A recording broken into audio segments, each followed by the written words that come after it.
This meeting will come to order. Good evening and welcome to the Tuesday, July 16th, 2024 regular meeting of the Newburgh Board of Education. Will you all please rise for the Pledge of Allegiance led by Thomasina Bello. Pledge allegiance to the flag of the United States of America and to the republic for which it stands, one nation, under God, indivisible, with liberty and justice for all. Please remain standing for a moment of silence. Thank you. Roll call. Miss Christine Bello. Here. Miss Thomasina Bello. Here. Miss Mackenzie Boucher. Here. Miss Victoria Boucher. Here. Mr. Bergarelli. Here. Mr. Doré. Present. Mr. Howard. Here. Miss Politi. Here. Mr. Stewart. Here. Okay. Before we go into public comment on agenda items, I want to address an incident that occurred during the last board meeting. During the public meeting, I inadvertently uttered a word, an unrefined word, which was subsequently picked up on a hot mic. While the situation in the room was stressful and emotions were high, that does not justify this mistake. I take full responsibility for it, and I take full responsibility for the word uttered and recognize it was inappropriate. I apologize to anyone who is offended by my language. Quite honestly, I was probably more disappointed in myself than anyone could have been in me, because I hold myself to a very high standard. I'm not a perfect individual. I make mistakes like anyone else, and I hope you will forgive me. Moving forward, I am committed to maintaining a respectful and professional demeanor, regardless of the circumstances. I will disengage my emotions. I will take this experience as a valuable lesson and work diligently to ensure it does not happen again. Thank you. So, Point of order, please. I'd like to make a motion, please. there are no motions. This is not on the floor for debate. Before we move into public comments on agenda items, Point of order, Madam President. What's not in order for debate? my comment. He wasn't, that's not what he was talking about. I was making a motion. Oh, go ahead. All right. I'd like to make a motion to take the non-agenda items and move them after the agenda items so the taxpayers who require clarity and who we respect so much are allowed to speak. And along with that, I would like to extend it to a maximum of 90 minutes for non-agenda items. Thank you. Is there a second? Second. Roll call, please. Discussion? Oh, go Thank you, ahead. Madam President. The marvelous thing about community that we enable us to welcome and help them in a way that we could not do as individuals. But tonight, as a collective board, we have the power to listen and hear what is troubling our constituents. That being said, I will leave you with this. One of the most sincere forms of respect is actually listening to what others have to say. Thank you. You're welcome. Anyone else? Roll call? So point of order, can I just clarify, this is to move non-agenda to right after the agenda items and a maximum time limit of 90 minutes for both? That's correct. Okay, understood. Roll call, Ms. Thomasina Bello, No. Ms. Mackenzie Boucher, Yes. Ms. Victoria Boucher, Yes. Mr. Bergarelli, Yes. Mr. Doré, Yes. Mr. Howard, Yes. Ms. Politi, Yes. Mr. Stewart, No. Ms. Christine Bello. No. That item passes. So,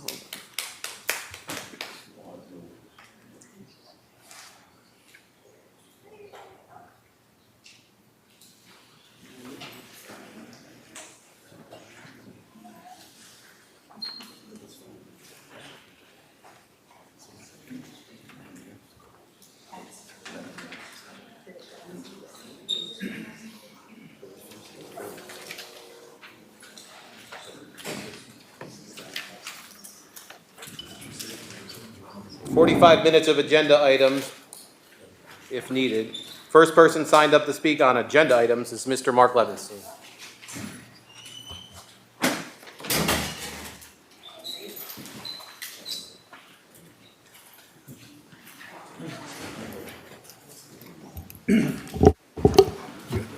Thank you.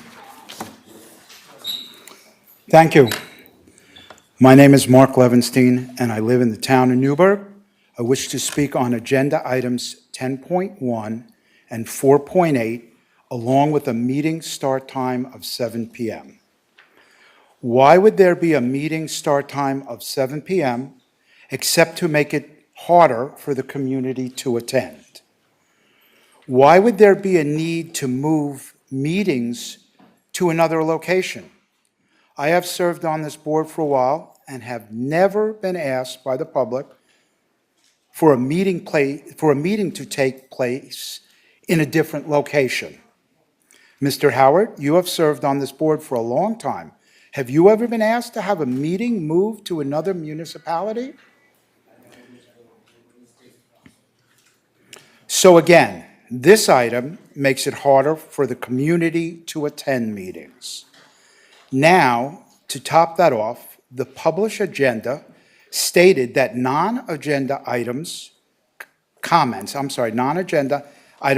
will be placed at the end of the meeting, which you guys, most of you agreed to change. But why would that be? That is to discourage community involvement and input, period. It seems that the puppet masters have decided that community input is not necessary, not needed, and not wanted. Madam President, the changes that you have made are designed to tune out and disenfranchise the public, so you can go about your business of tearing down this district. Madam President, I respectfully ask that you return these items to their previous positions so the Board of Education will be able to hear and understand the public's concern. Thank you.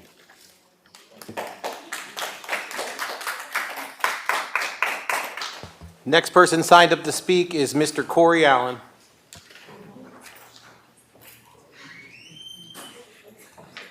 Next sign. Sorry, I read the wrong one. Next person signed up to speak is Miss Maggie Welling.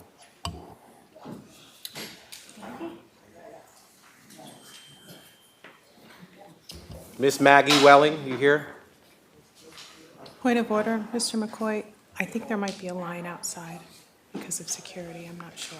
Okay, we'll move on. Next person signed up is Mr. Ray Bergarelli. Okay. Next person on agenda items is Miss Gabrielle Burton Hill.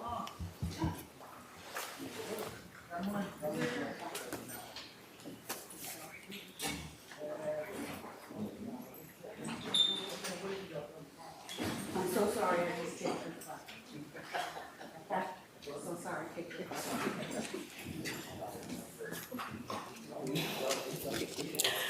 An apology should be directed to the person in which the harm was done. Why would I apologize to everybody else about kicking her foot? They weren't affected by it, although we are affected by it. Because you mess with one, you mess with all. You disrespect one, you will disrespect all. Eventually, you will.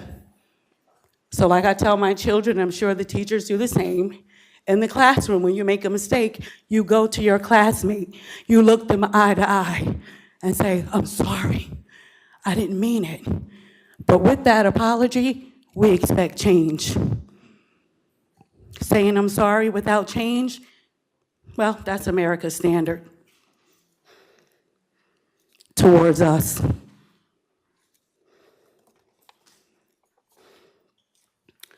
Thank you for already addressing item number 10, because it was on my list. I won't waste time reiterating what Mark Levinstein said, so I'm glad you guys did the right thing. The location, he already said it. Why? And for a person who doesn't drive by choice, because I love walking around my beautiful city, we all need to walk a little bit more, get a little more healthy, be able to see our neighbors as we're walking down to our school board meeting, not driving in our car, putting more stuff in the air. So that's just my personal opinion. It's been here, it should stay here. Maybe visit it another year, but this is like really, really fast. People haven't even had an opportunity to ingest it. I'm just hoping that there's no other reasons behind it that are malicious.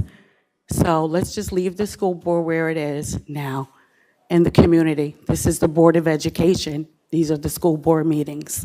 They should remain here.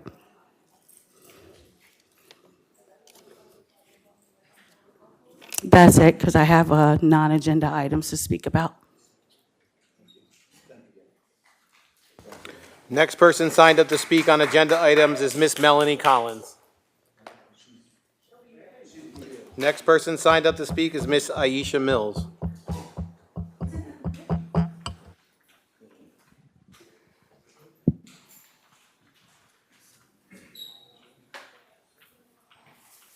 Congratulations on getting some logistics right tonight. This looks great.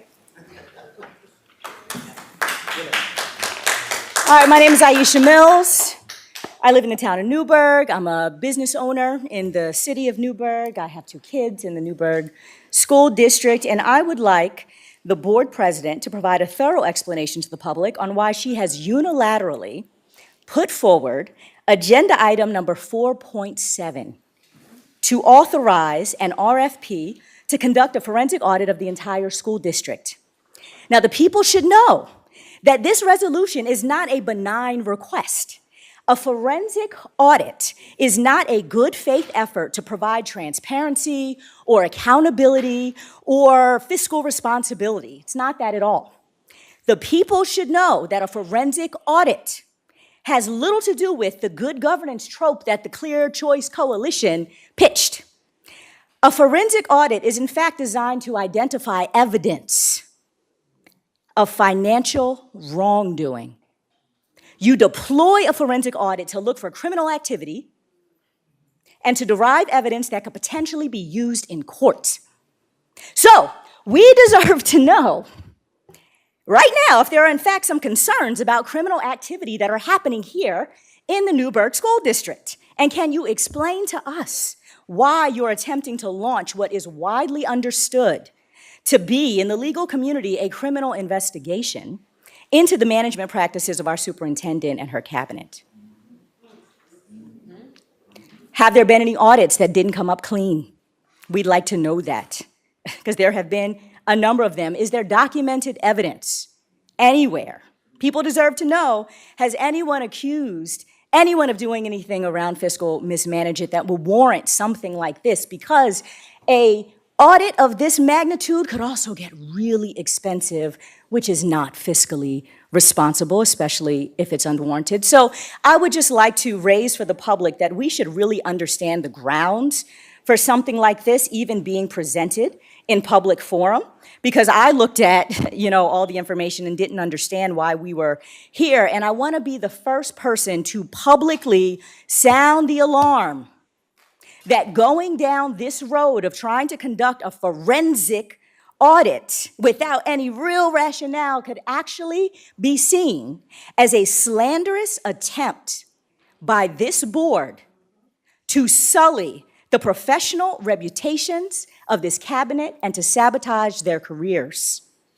And as an organizational leader myself who has managed a hot mess of HR situations in my time, trust and believe, I really have deep concerns about this board doing anything that might put the taxpayers in a position of liability where we might get sued, where we might have to pay out massive lawsuits. So I encourage you to think twice before you put forth any resolution that would unleash rumors or innuendo that could be seen as biased against the first Black woman superintendent of this district. Because we have been sued and paid out a lot of settlements for a lot less.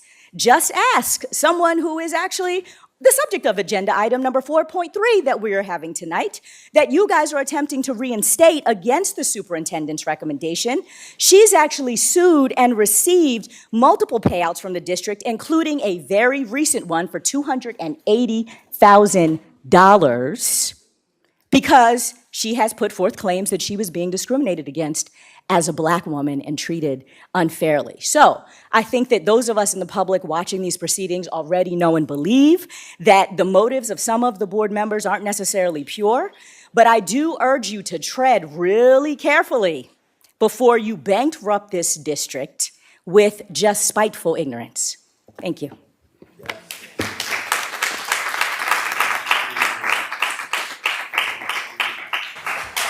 The next person signed up to speak on agenda items is Ms. Rashina Wilson.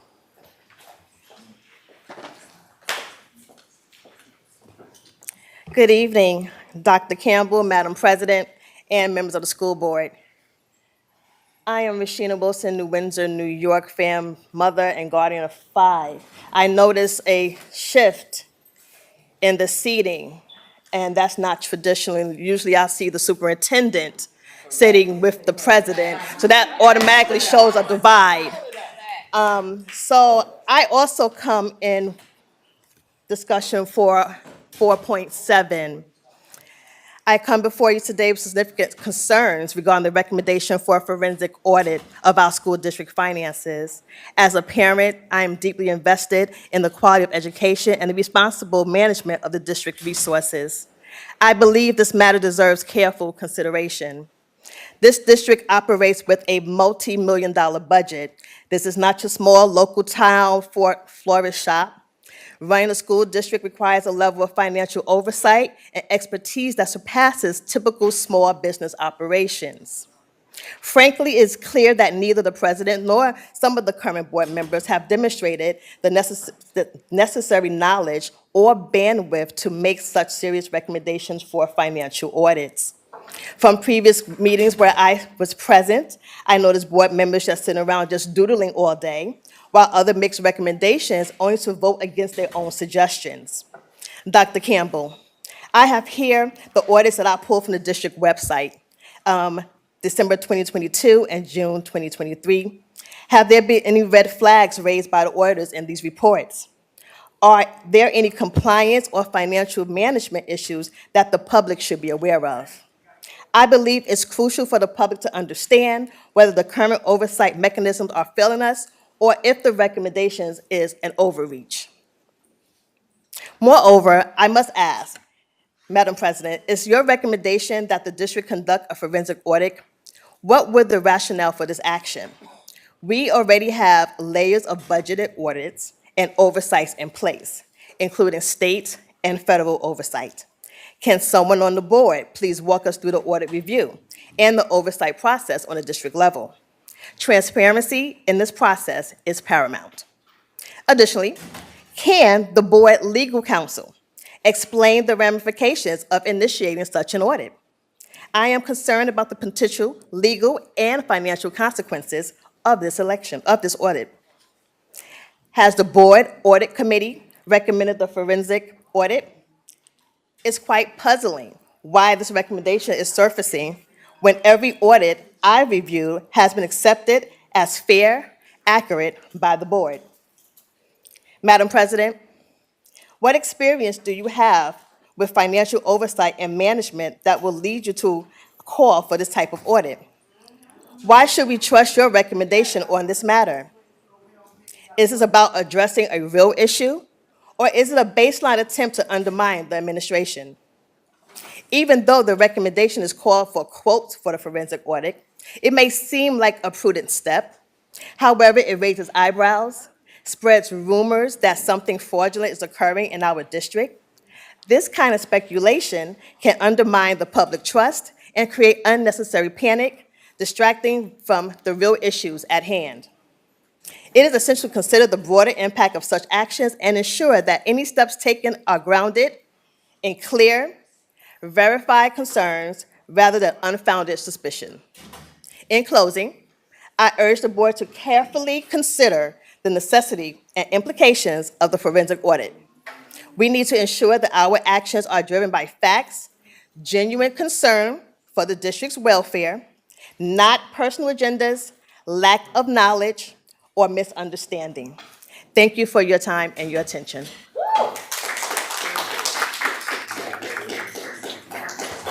The next person signed up to speak is Mr. Dennis Grant.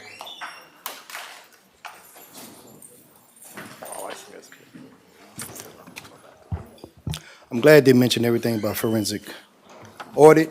I'm going to be talking about 4.2, 4.3, 4.6, 4.7, and 4.8, real quick.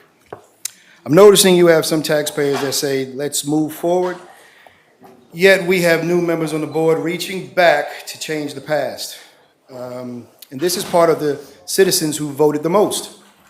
You can't win the school board election and double talk the community and wonder why other parts of the community question your intent. You move in conspiring, cabalic waves.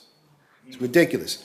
Perhaps people are concerned about these meetings possibly being a powder keg to even want to move the school board meetings to other areas in the district, to possibly diffuse the community's passion, its presence. I hope that it's not an extra cost to do so, because we, the community, want transparency on the projected cost, video, etc., down to the cent. Just like I hear board members concerned about $200,000 sign-off monies to address district daily needs, like that'll help the budget, and forensic audits for the district, including capital project and energy performance contract. They already stated what a forensic audit is.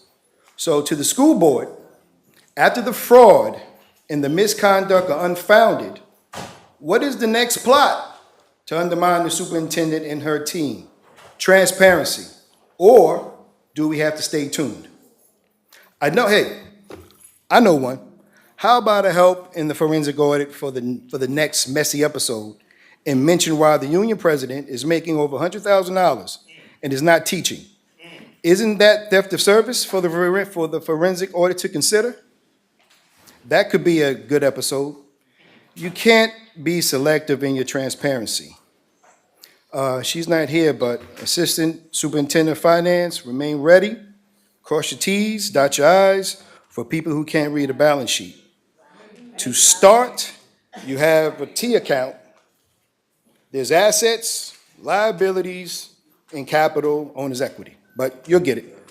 Now the past, revoking June 27, 2024 resolutions. A quote from the legendary NFL Hall of Famer head coach Bill Parcells once stated, "If they want you to cook the dinner, at least they ought to let you shop for some of the groceries." Now, the school board selected our superintendent to cook the dinner, but they'd be damned to have her pick her groceries. New Barnville principal, Ms. Bunce, new Horizon on the Hudson principal, Ms. Marshall, are some of the groceries, as are others. And the board wants to rescind that. Change is inevitable, but competency ought to be what we harvest and expect as a district.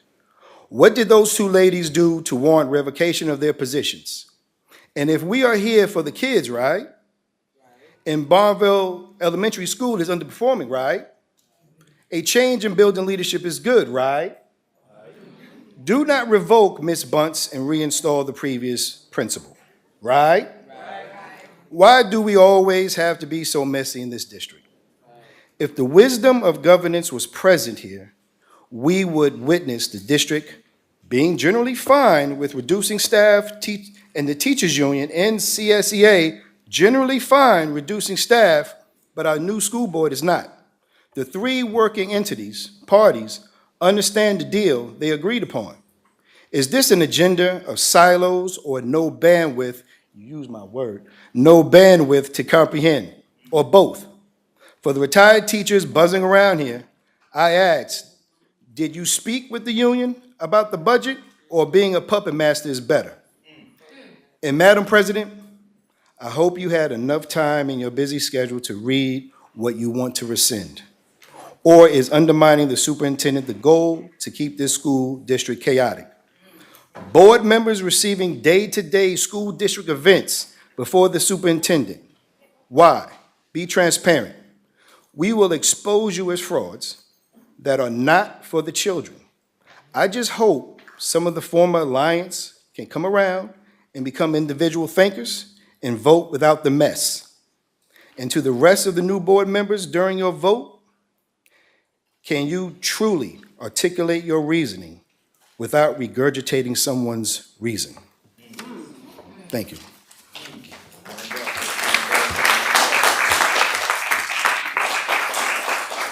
The next person signed up to speak is Ms. Jamila Kimbrough.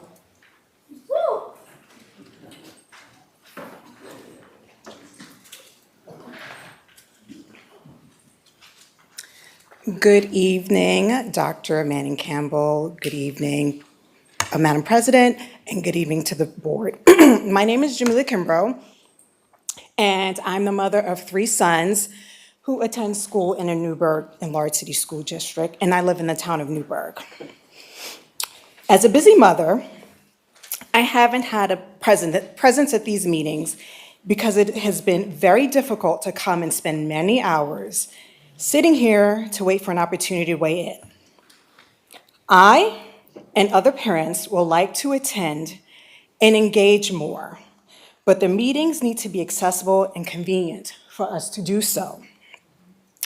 I'm surprised to see that the public comments were moved to the end of the meeting, as I was here for the last one, and know that this could push our opportunity to speak back until late into the evening, which makes it difficult for me, and I would imagine others, to stay here for hours waiting until the end to offer comments and feedback that we are confident that you will even be considering at that point.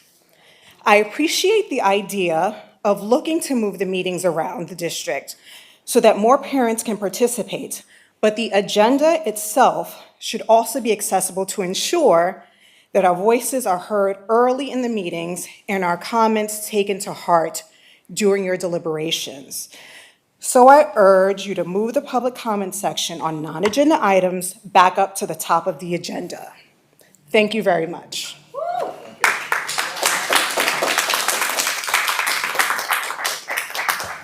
Next person signed up to speak is Ms. Jasmine Phipps.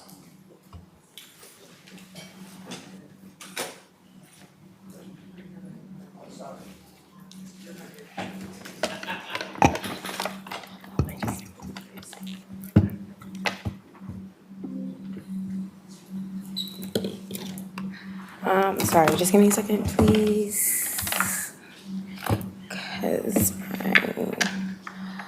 Okay. All right, good evening.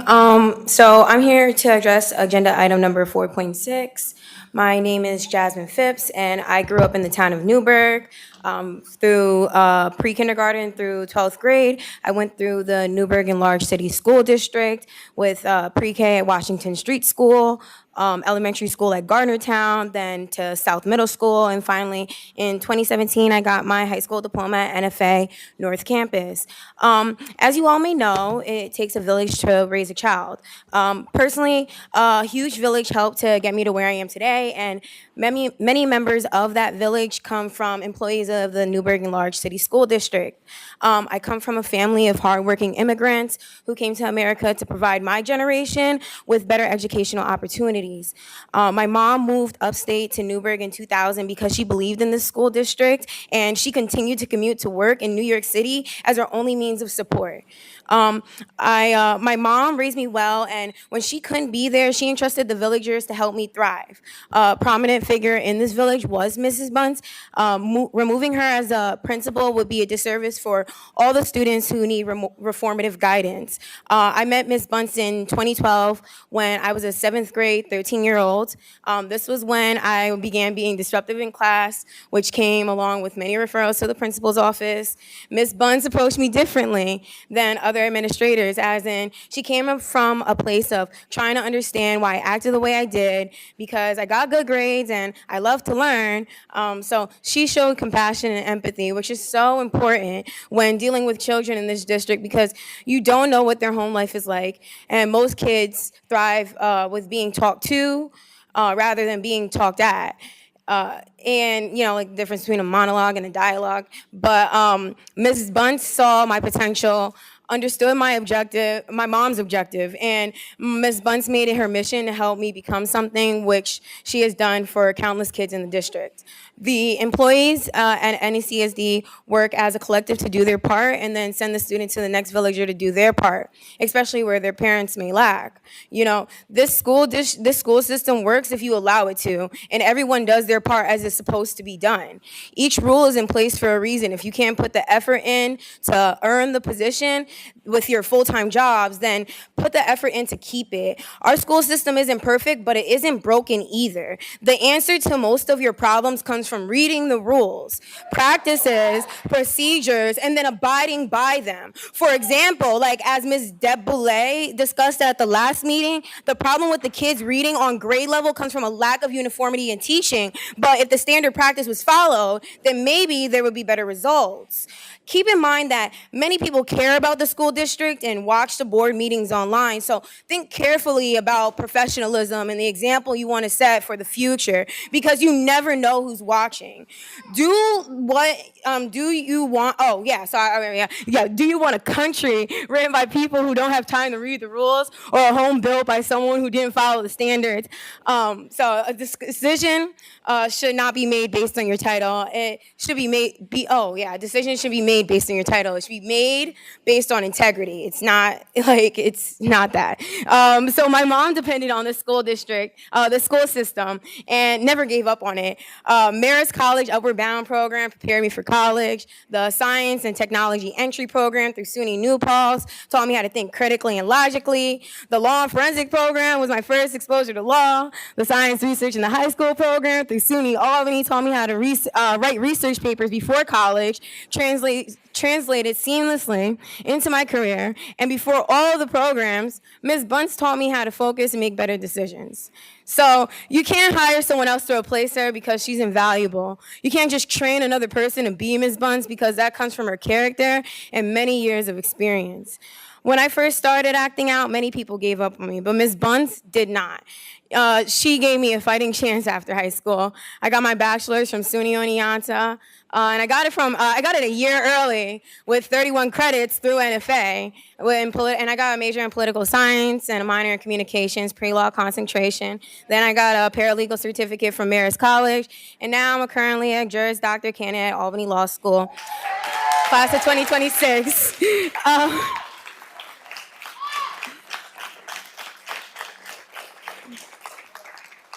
So daily, every individual is confronted with the choice to make a good or bad decision. And in the interest of the scholars, I strongly urge the board not to rescind the appointment of Ms. Bunce. Thank you for your time.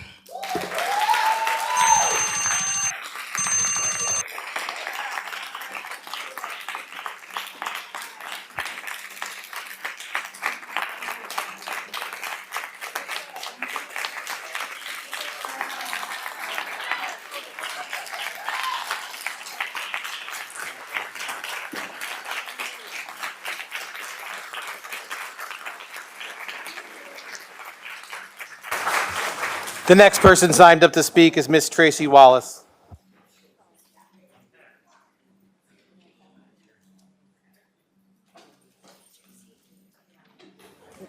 Tracy, Miss Wallace. Oh, there you go.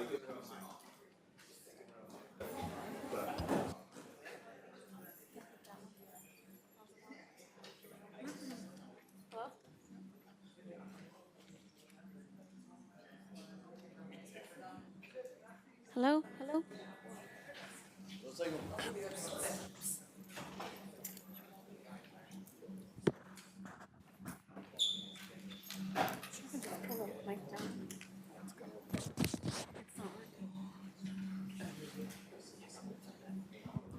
Check.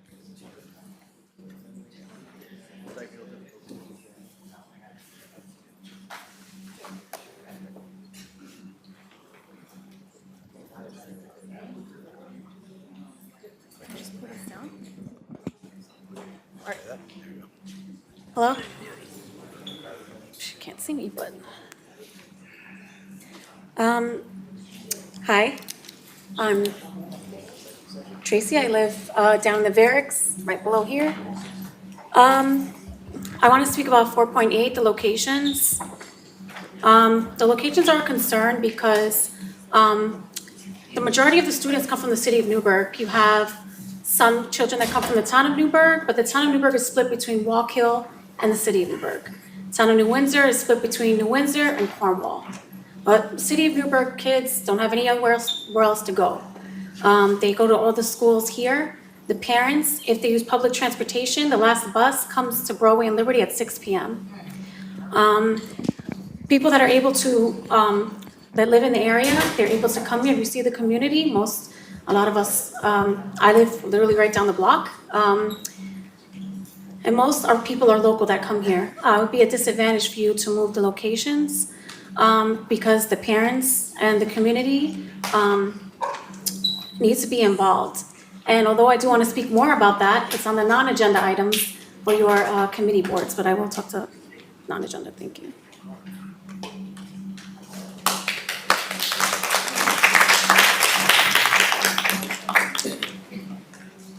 The next person signed up to speak is Mr. David Rain.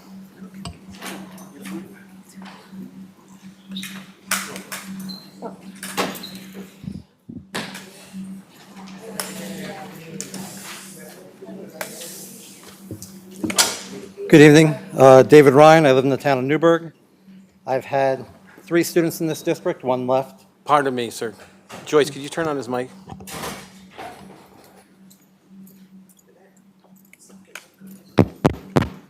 Okay. I don't know who's keeping the time, but if you can start over, I appreciate it. My name is David Ryan. I live in the town of Newburgh. I have had 3 children in this district. I've also served on the board, which I don't think is relevant, but I might as well bring it up. I put down my reason for speaking as item 4.8. There's different opinions on this. Obviously, we've heard from a segment of the community that feels it's not so sharp. Some people do feel it's a sharp idea. I'm here to speak in favor of it because there are people here that can't get here that are like the folks that live in this general vicinity can get here now. There might be somebody in New Windsor or Newburgh that can't, that it might be making it more convenient. So I think in the interest of equity, which we're all looking for equity, right? In equity, everyone gets a fair shot at it. The city of Newburgh gets their meeting, the town, and everyone, that way it's kind of like sharing the love, right? So that's where I'm on that. There's also been some question about the start time of the meeting, 7 p.m. Again, I think it was a very, very smart move. And that's because this is a commuter community. When I am working, I don't usually get home about 7 o'clock at night. And if I can't make it down here, at least I'll have an opportunity to catch it on YouTube where right now I'm sure hundreds, somebody can check, I'm sure, but many more people that are here make these meetings. So that's what I have to say about that. With regard to the rescinding of things, and I heard someone speak very intelligently about you don't want to make decisions in a rushed and hurried manner. The young lady that was going to be the lawyer, fantastic speech, by the way. If we're not making decisions in a rushed manner, all these decisions that we're suggesting to rescind, that are on this agenda, were all done in a rushed manner. So I'm not saying that they weren't good decisions, but they were rushed. And why were they rushed is a question. And I don't go for all these conspiracy theories about, I heard someone say white supremacy the other day. I was like, this is not what this is about. People voted for change, and perhaps the folks that are coming and being more vocal now don't like the change they're seeing, but there's 1,100 people plus that voted for exactly what's happening now. And this is what they wanted. If you want a different outcome, then bring out your vote. And that's what that's about. So I'll close, all right? I'll close by saying that I don't think this is an attempt to undermine the superintendent. I have a great deal of respect for you. I'll speak to you one-on-one. I've spoken to you before. I truly hope the people that I supported are not here to undermine you. I don't believe that's the case. I think the last thing on here was the forensic audit that I wanted to mention. When I served on this board, we did a forensic audit annually, and I believe you guys do that annually as well. Those results should suffice. If there is something else going on, well, then I would hope that company would find out. I actually spoke with, and I won't name the person, the father of a student in this district whose company used to do the audit when I was on the board, and they kind of stepped away, and I wondered why. So if there's a question for a forensic audit, that's not for us to say. If you haven't had one in a year, then I'm down with it. I'm sorry. If you've had one recently, then I'm not down with it. All right? That's pretty much where I stand. And I don't speak for a vast number of people, but I do speak to many people throughout the 2 weeks before these meetings. And I try to formulate my thoughts and bring here something coherent. So I'm going to recap really fast. Meetings in different communities is equity. We've all sought equity, but now when we get equity, we don't like it. I don't understand why there's pushback on that. I don't think it's bad to have a meeting at Meadow Hill or wherever you're going to do it in the town of Newburgh, or Temple Hill in New Windsor, or one of the or the middle school. It's good. It gives other parts of the community exposure. Finally, I had very few words here that I really want to speak up here. That whatever you decide on rescinding, if you're going to rework it in a positive manner. If you're not going to rework it, then have good reason not to. And I think when you stand by your convictions, if you know what you're doing is right, and you know it's in the best interest of the children, then you can proceed. Thank you. I appreciate your time. Next person signed up to speak is Ray Harvey.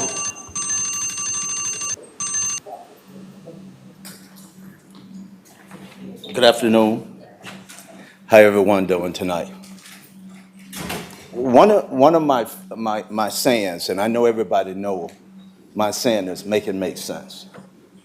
And when I seen this agenda tonight, moving the meetings, most of the kids that go to the city of Newburgh is from right here in the city of Newburgh, not the town, not New Windsor. We would be the only board that would be moving meetings around, right? Do we have the technology in the schools to run a proper board meeting, projections and all of this stuff that is set up? That's why we do it. That's why most school districts that I talk to do it at the school board, because it's still set up for the school board meeting, not to be moved around. Because if you go to Middletown, the kids in Middletown come from different locations. School board doesn't move out to them locations. Starting time at 7 o'clock. The public wasn't given no notice. All of a sudden, it was a 7 o'clock move. I didn't see it. If you did, I didn't see it. And I was at the last meeting. So have a consideration in who you serve it. You serve the community. When you decided to run for the school board, that was volunteers. You knew that. You knew that you had a business to run. You knew you had jobs to do. Nobody forced you to run for board. So you get here, and now you want to make things fit for you, not for the community, and not for the kids, but for you, board members. Because again, everything I see on that agenda, I don't see nothing doing with kids. I see it doing attacking my superintendent. And I done told y'all, I'm not going nowhere. I'm not going nowhere. And if you want to fight, we'll fight. I don't have no problems doing that, right? I guess it's a non-agenda item where we having someone out of the board, out of the district, terminated by the board to come in here to speak. Why? Why? Why?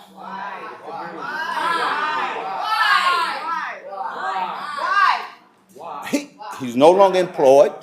He's no longer employed by the district, and he don't live in the district. And it was done by the only way that could get done, because I just read that. The president had to do it. So I want to know, what is his agenda to come up here? It's to attack my superintendent? You do that enough. We don't like bullies. You do that enough. He's not like us. Right here. You know? And to hide behind a Facebook page, and now you want to show your face. Come on. What you gabbling for? I said, Mr. Harvey. Hold on. Stop my time, Order. please. Keep going, Ray. Please direct your comments to the board as a I whole. am directing them to you. You turned around to the audience. Listen, I'm looking at my brother over here. Just direct your comments. Oh my God. Listen. Hold on. My time should have been stopped. You got 1 minute. It should have been a minute and a half. You got 1 minute. Finish. We got 1 minute. It should have been a minute and a half. Because here's the thing. The community is on to the BS that is going down. That's why they're showing up. I'm telling you, that's why they're showing up. Because all you're doing is attacking. This gentleman got up to say things were done fast. Listen, the superintendent and her staff has been working on budgets and everything way before that this budget thing come. And then one of the things we said is, we don't do board meetings in the newspaper. What did I get? The president in the newspaper talking about 103 people. Where you getting the money from? That's all I want to know.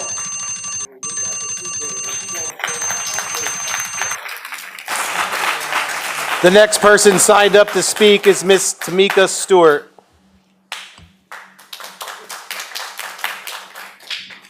Hi, good evening, everyone. Again, my name is Tamika Stewart, and I just wanted to share just a couple of things. I'm going to speak on a couple of the items, but first I want to say that I know a school board and a superintendent is supposed to collaborate, and I don't see that that is happening here. It seems as though the school board is going against the superintendent and not working with the superintendent, and the only people that suffer from that are our children. So I want that to be clear. I am a new resident and a taxpayer in Newburgh, and I want to just say, something about, everyone loves Robert's Rules of Order and use it, and we talk about positioning in rooms. And when I walked in and I saw the president in the center, that threw me off. It threw me off because when we're talking about priority and not ego, we're talking to the superintendent about what is happening in the district, not the school board. And I think that there will be a shift. I want you all to know, people are paying attention now. And I want you guys to know that I'm paying attention. And this room is not full enough for me. More parents will know about the school board. When I've done my research and I found out that only 2,000 out of the 35,000 students, parents voted for the school board, that was a huge red flag for me. So new people that have been elected, you were elected with less than 0.2% of a vote. And I'm going to say, I was not paying attention before, and I know a lot of other parents that were not paying attention before.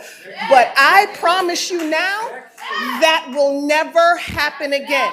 If I have to spend my own money to make sure that the parents of every child in the school district is aware of the importance of the school board and they come out to vote for the school board, I will do just that. I promise you. I'm paying attention now. That is it. The other thing that I would like to speak on is I'm looking at, again, I'm new. I'm paying attention and I'm looking at the board members and I'm seeing all of these names that are matching Bello. And I'm like, so is this a family affair? I just, please let me understand why you are gaveling. And if you're gaveling, I'd like my time to stop. Please, go ahead. We can press pause while you say your piece.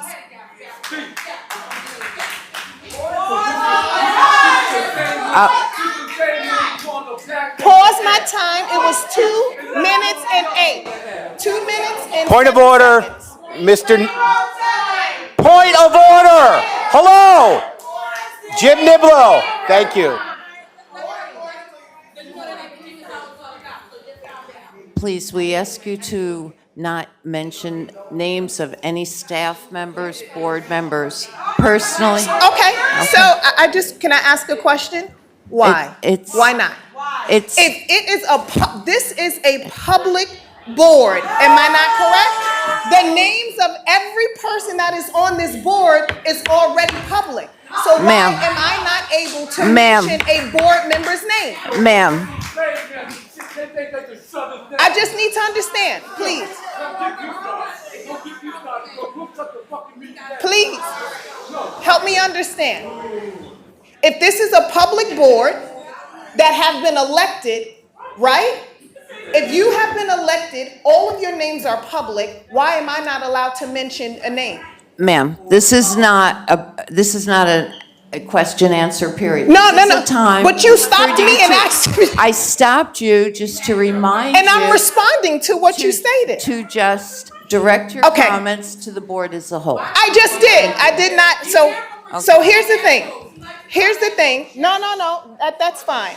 But here's the thing. People are paying attention. I'm paying attention. And a lot of this stuff is not going to fly anymore. I promise you it won't. I wanted to speak on Miss Bunce. I came to this district and my daughter was in the 3rd grade at the time. Something happened in the school. My daughter intervened and spoke with the kids to mediate the situation. Miss Bunce came to my daughter and myself and told me she is a leader. I need her to understand what student government is, and I need to bring her in so when we're having issues and situations with our children, that she can help to mediate the situation. My daughter remembers that to this day. As a child with an 85+ average, she is now interested in student government because of the intervention and the actions of Miss Bunce. So I wanted to point that out. I need you to understand that when we put teachers in place and administrators in place, we're putting them in place for the benefit of our children. That is it. And if they are not there to make sure that our children are growing and developing at the rates in which they are supposed to, so that they can be on par with everyone else, then they should be gone. Right. The best interest of the child. The other thing I would like to say is the 10.1, the forensic audit. Oh, people are paying attention now, guys. You guys will never get away with doing things that are not on par. Here's what I want to say. When they do the audit, will they investigate you? I yield my time.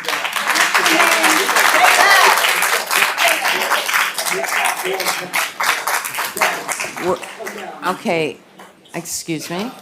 We're moving on to non-agenda. Point of order. No. Point of order. I know, we're moving on to non. Point of order. Point of order, Madam President. She should be allowed to speak. She was on. Point of order, Madam President. I was actually outside setting up water for all of our folks that came tonight. Point of order, Madam President. Go ahead. Individuals that were called earlier were outside online, and it was said that they're outside. And the impression that the clerk gave was that they would get an opportunity to speak when they came in. They entered during the period of agenda items. There was a line outside because of the security measures that are in place. So I would move or ask that these people be allowed to speak. You told me. Okay, you told me. You told me. Now, They're not like us. Who gonna put me out? Okay,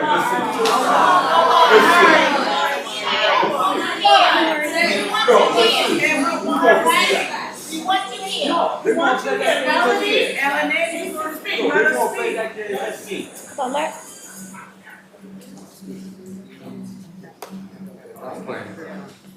All right, we're going to call the two people's names that were out of the room, and those will be the last two people to speak on agenda items. The first person signed up that was not here was Miss Maggie Welling. She's not here. Okay, so the last person that will be speaking on agenda items is Miss Melanie Collins. Hi, everybody. Nice to see you again. Feels like it was yesterday. I am going to I'm going to speak a little faster than I did. I wrote something, but I'm already off script, so that I didn't run out of time like I did last time. Moving the meetings. One of my favorite things that I say in my house and in my team of folks that I work with, more than one thing can be true at once. Somebody that I have a lot of respect for said that and said it often, and it is true. And I agree that the Newburgh School District includes not just folks that are in the city and have access to meetings here in the city, but New Windsor and the town of Newburgh as well. I happen to live in the town of Newburgh, and a meeting at Baumville Elementary School would be a lot more convenient for me. So I absolutely agree that we should have a rotation of meetings. I also would like to publicly say that I am fully prepared. As you can see, I've got a lot of friends, and I am fully prepared to fundraise every single dollar that I need to make sure that there's a tour bus outside and a barbecue so that we can get to every meeting. Because as you can also see, we're a little fed up, and all of the things that allowed where we are now to happen, we're done. We're done. So we can have a rotation of meetings, and we should have a rotation of meetings, and I and my friends will make sure that everyone gets to those meetings. Yes. The other thing I would like to speak on is a thing that is actually not on the agenda and should be, and I was really surprised to see that it's not.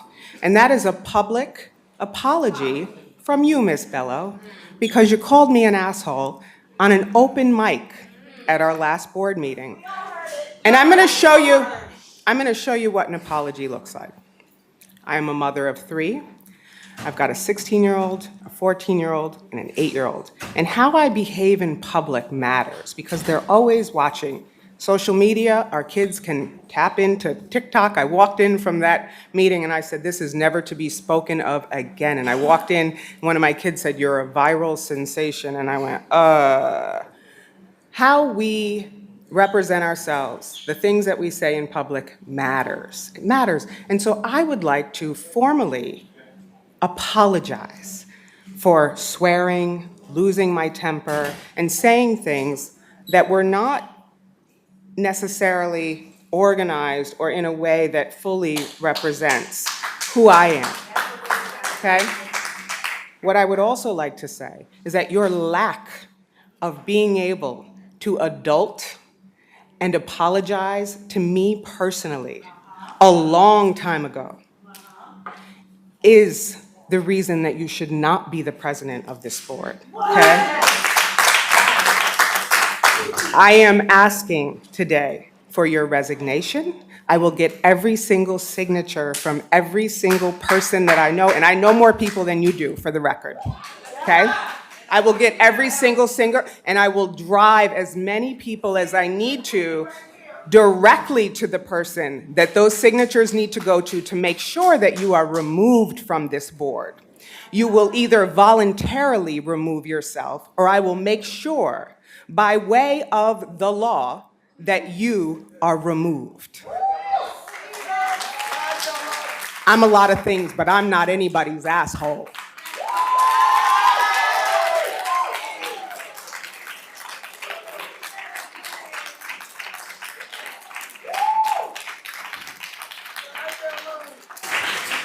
Okay. We're moving to.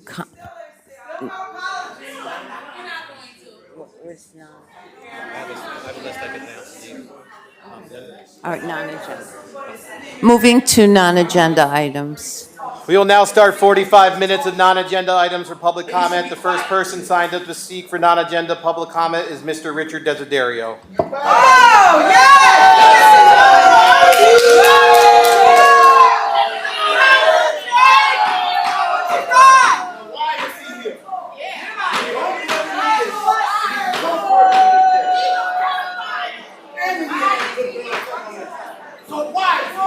You're out of order.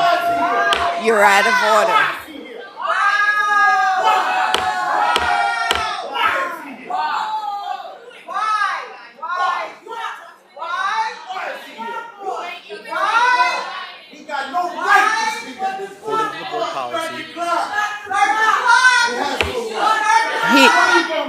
He is allowed to speak. He is allowed to speak. This is not an, Ray, it's not a question answer.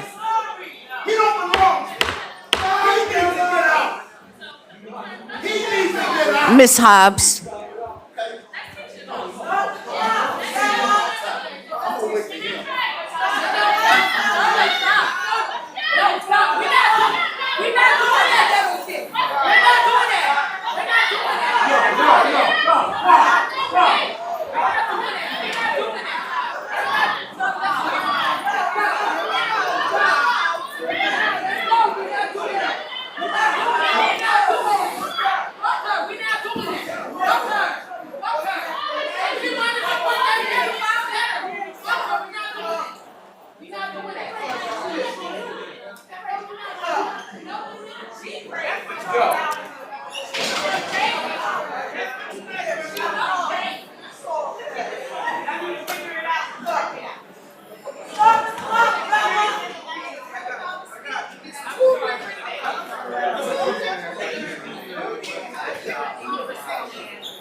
Good evening.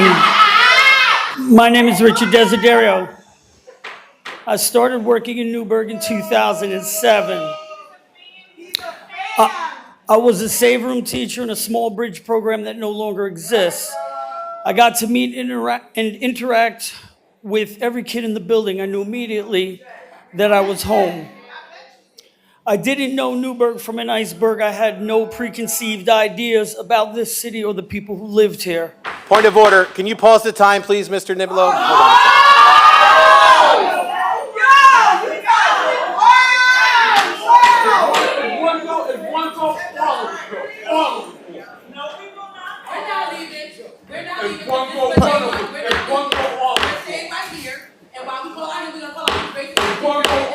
on. Miss Burks, please.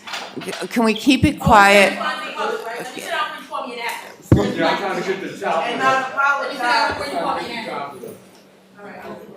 All right, please give him the courtesy to speak and without being interrupted. Okay?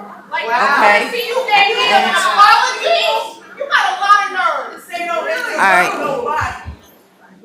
I had no preconceived ideas about this city or the people who lived here. One of the first students I met was a kid who was in a gang, but you would never know it by looking at him or speaking to him. I would give the kids writing prompts, and one day I handed him a piece of paper. At the top of the page, I wrote the word fear. The first words he wrote were, "I fear everything." That line stayed seared inside of my soul. It became the touchstone for every interaction.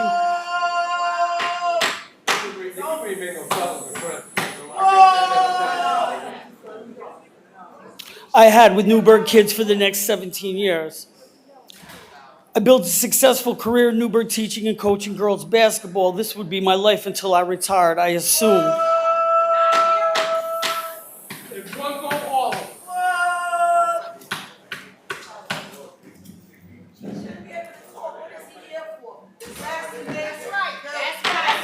Point of order, point of order. Okay, all right.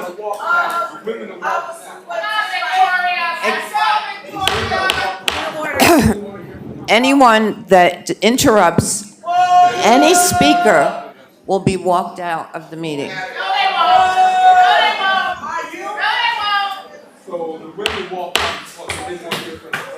Point of order. I'm sorry. I'd like to motion for a 10-minute recess. Stop the clock. Second. He's been up there. Let him finish. He's got 3 minutes. Let him finish. Then we'll let him come back. Come on, Daniel, finish. Go on, Danielle. Go on, Danielle. Finish. Danielle. Get it, girl. Is there a second? Come on. Second. Second. There's roll call. Roll call on a recess. Ms. Thomasina Bello? Yes. Ms. Mackenzie Boucher? Yes. Mr. Boucher? Mr. Bergarelli? Mr. Doré? Mr. Howard? Ms. Politti? Mr. Stewart? Ms. Christine Bello? Yes. That item passes. The board's in the 10-minute recess.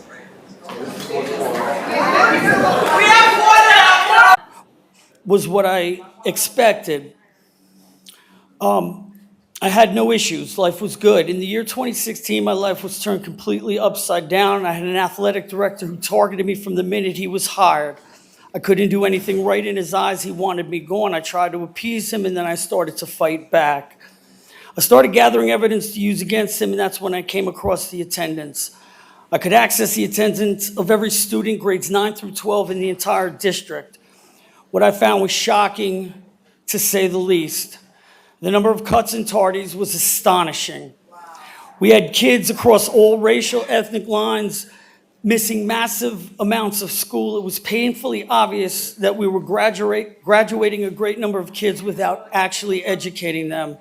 I knew immediately that it was our black and brown kids who would pay the steepest consequences for all of this. Because of built-in inequities that they had already faced, the burden they would bear would be much deeper and harder to overcome. I knew that instantaneously was a life-changing moment for me and became the basis of everything I did for the next 8 years. 2017, I was moved from NFA Maine to Horizons on the Hudson. I was devastated. I thought my life was over. I thought life ended. I was depressed. I was miserable. But that was the moment.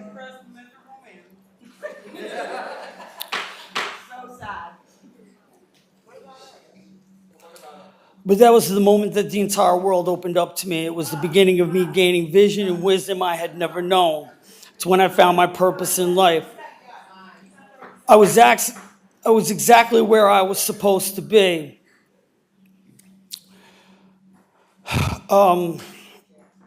What they thought was a punishment became my salvation. God had opened my eyes to all that is possible, all that is good in Newburgh and in the world. I saw the potential. The diamonds that were accessible before they became covered by too many rocks. The children never judged me and I never judged them, but every adult in the building did judge me. Many actively attempted to sabotage me, but the kids never did. I became steadfast and resolute in my determination to protect their destiny. I stopped caring what anyone thought of me. I only cared about providing these beautiful, talented, intelligent children a safe place to become who they were.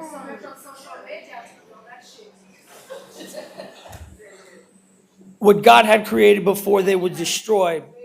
I began to see how many of these future superstars my school district, the people who ran it and the people who worked there, destroyed. I saw how many times my administrators chose their own well-being, their own career aspirations over the needs of the children. If they could, 6, 5, 4, 3, 2, 1. Time has expired. if they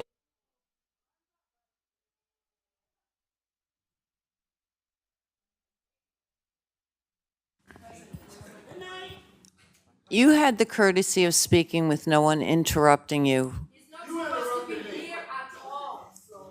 You were out of order. So,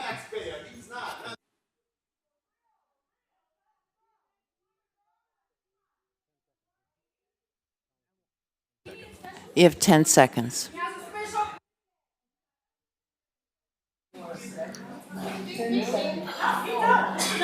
I'm finished. Thank you, Madam President. I appreciate your time.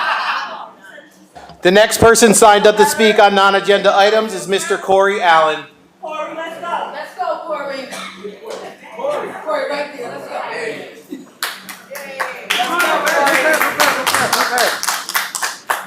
go. Good evening, folks. I'm Corey Allen. I'm a lifelong Newburgh resident, product of the City of Newburgh School District.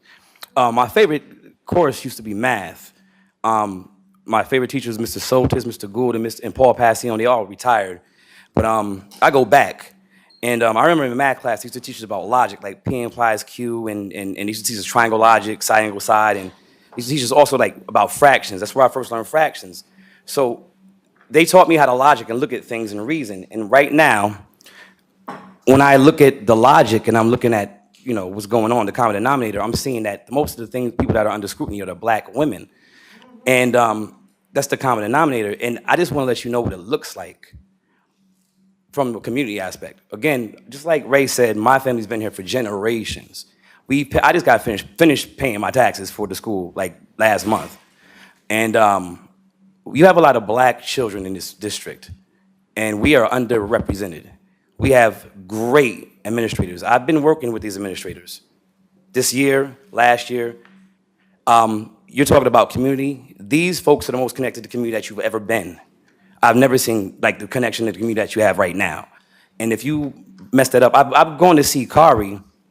Whenever someone has a problem with housing, she gives me a call, and I stop by the school and I talk to the person about it, the parent about it. She's not only like involved in like the kids' lives, she's involved in the parents' lives as well. She helps families. She has probably the most highly decorated special education degree that you guys have. She's overqualified for a lot of the things that you guys give her to do. So with that said, the common denominator being, the black women constantly getting scrutinized, I just want to let you know the community, we got eyes. We're not dumb. We know what's what. We see what's what. And benign neglect, ignoring black folks and our problems, because I'm talking specifically about black kids now, not people of color, black. Denying us our problems, it's not going to turn out well for you. So I think that you guys need to find a way to work with the community. If you're going to really do it, leave our community folks alone. Leave our folks alone. Seriously. Thank you. The next person signed up to speak is Mr. Mark Levenstein.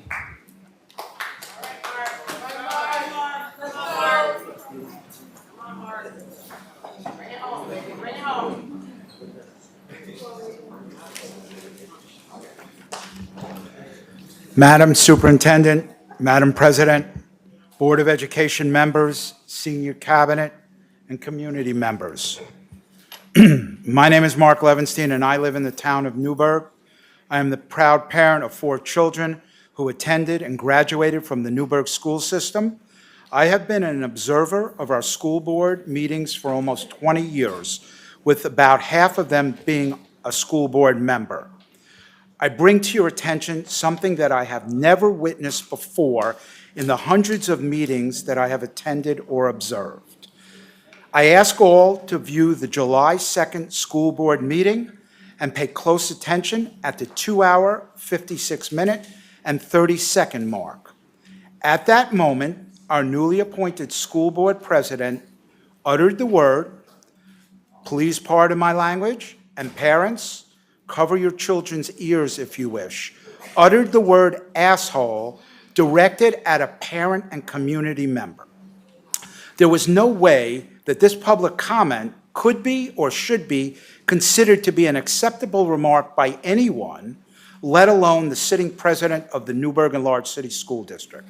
I do not know what the options are going forward for this Board of Education, but I feel the board president should resign their trustee position. At a minimum, the board president should step down from the presidency immediately. Having a board president that might feel calling someone an asshole in a public meeting is needed, warranted, and acceptable is disgraceful and shameful to both the district and the school board that they were appointed to lead. Thank you.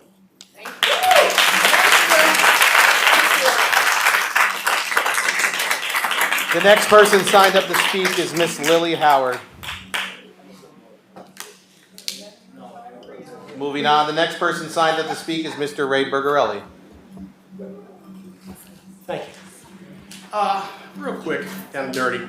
The people spoke, the people voted. They voted for new board members.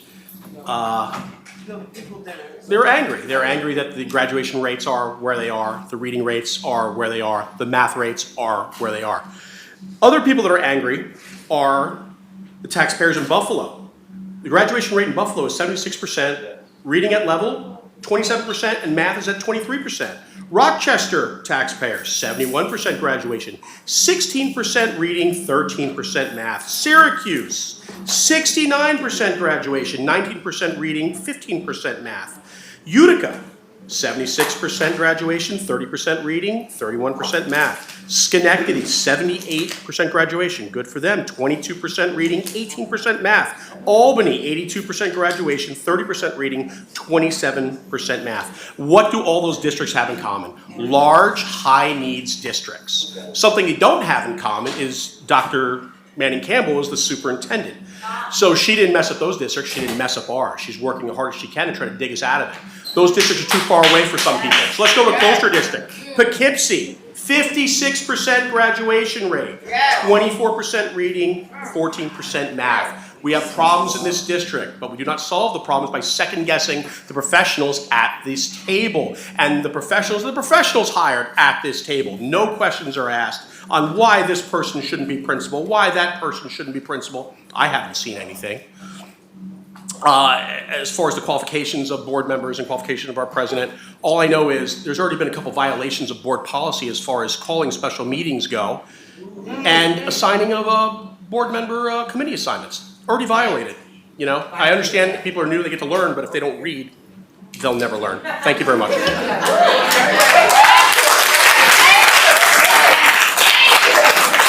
The next person signed up to speak is Miss Gabrielle Burton Hill.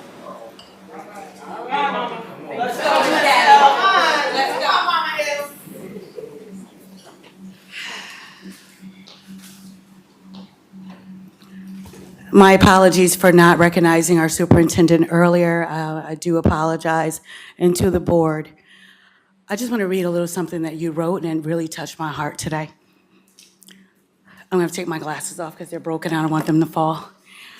At the start of July, as our board leadership changes and our new fiscal year begins, I am hopeful for collaboration as new members learn the role of a board member and work with our professionals with vast experience in our field.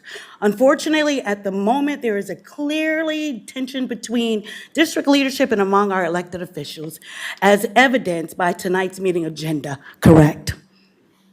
My goal, this is our superintendent speaking, my goal is for everyone to clearly understand our roles, absorb the feedback from our community, through our trustees and direct communication, and make decisions that are in the best interest of our entire community.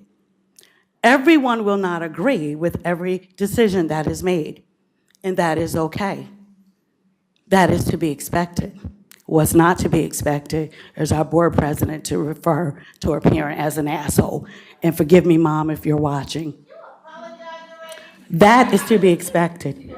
What we must do is work in a professional manner that creates an environment where we can be constructive and my favorite word, productive, to move our district forward. Now I'm going to put my glasses on so I can see your faces. My daughter was one of the few teens that came to the school board forum, and she bravely stood up and asked a couple of questions about her peers and mental health. And there's only one board member that reached out to her to follow up, and that was Phil Howard. Yet, some board members say, sure, we would love to work with you, and no follow-up. So if that's any indication of how you're gonna follow up with our children, you're bad right out the gate. Right out the gate. So your words, I think it was, I forgot who said it. I think it was James Baldwin who said, I can't believe you because I see what you do. Yeah, and I am going to address my neighbors and my residents, so I'm grown. I can turn around and look at who I want to look at. He said, I can't believe you because I see what you do. So you say that you're sorry and you say that you care and you want the community to move forward, but your actions are saying something different. You're trying to listen, we're trying to build something here. I live in an old house that needs electrical work and plumbing work, Mr. McLemore. What would it look like for me to tell the plumber what to do? That's not my area of expertise. The reason why we have people like Dr. Manning in place is because she's a professional. That's why we have her here. And I want to just say this. Oh, I got a lot of time left. Newburgh is a city of first, and I'm not talking about GW. Audrey Carey was the first Black mayor in New York State.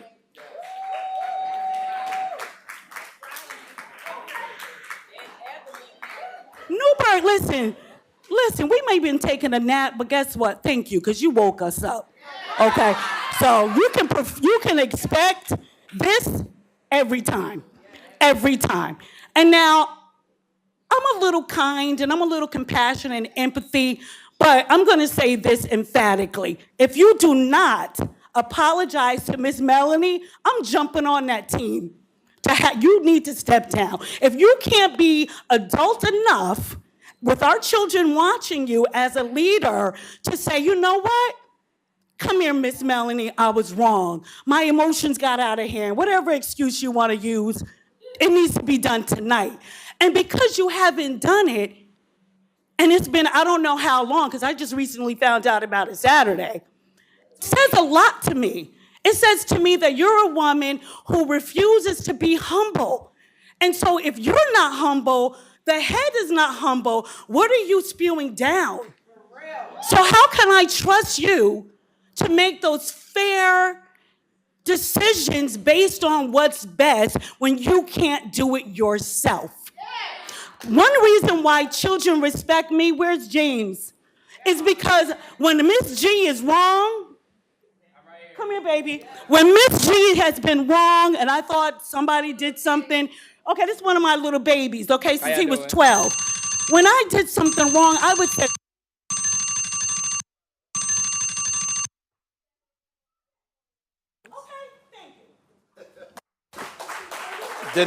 The next person signed up to speak is Miss Melanie Collins.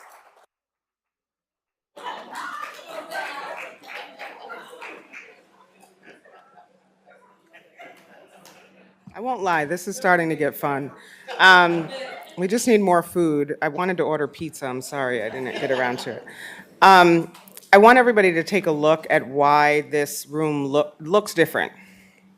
So usually we come in, the chairs are on this side, and round tables on this side, right? Usually we come in, there's this beautiful Black woman centered in front of the letter N, representing our district, our superintendent, the person that we all have been so excited about having here in the city of Newburgh to represent all of us. A woman who is highly qualified and talented, highly. And a woman that I have a tremendous amount of respect for, as well as all of the educated and sophisticated and wonderful people here in the community. But I can't see her when I'm talking. And that is intentionally designed to make her feel bad.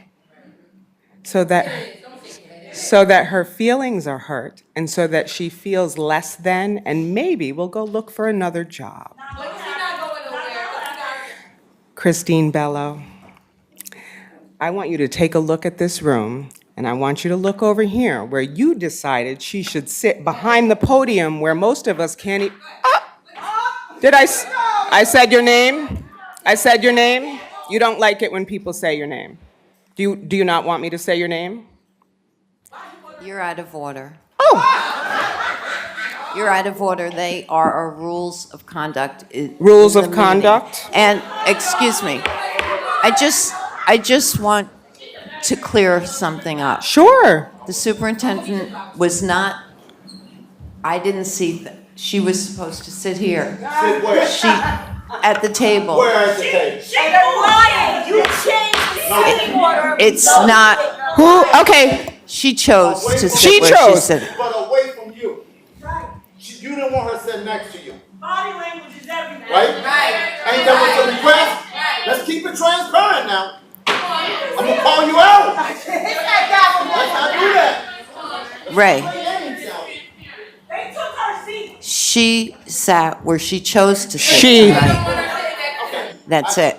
And it's not a question-answer period, but I did not push her So to you the didn't ask her side. not That's to where sit. she You chose didn't to ask that sit. young lady to sit next to you.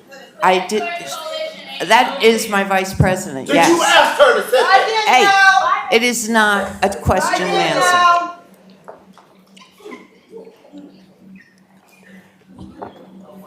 Mr. Niblo, please start the clock back up.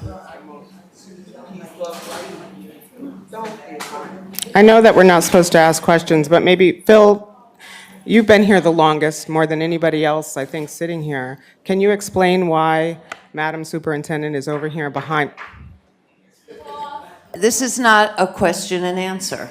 She's more than welcome to speak on non-agenda items right now. So then you answer the question. Right.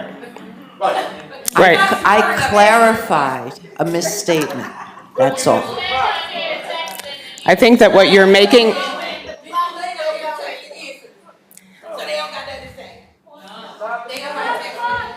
I think that everything that you're doing is a very clear message that you will do whatever you want to.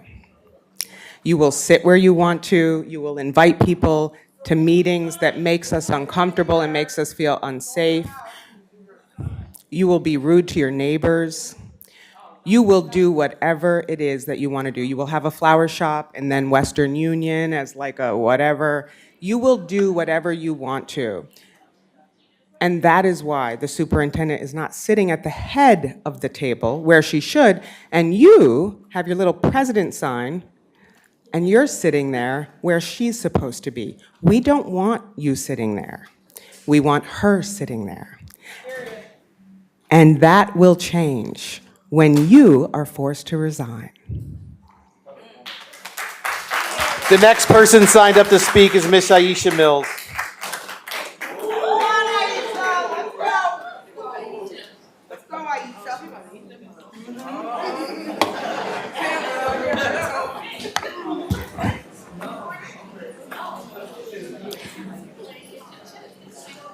I thought that I was going to show up today and really try to invoke some productive dialogue, conversation around the items on the agenda, to maybe lay out some questions that during your debate you could address regarding, liability potential, maybe educate the public a little bit.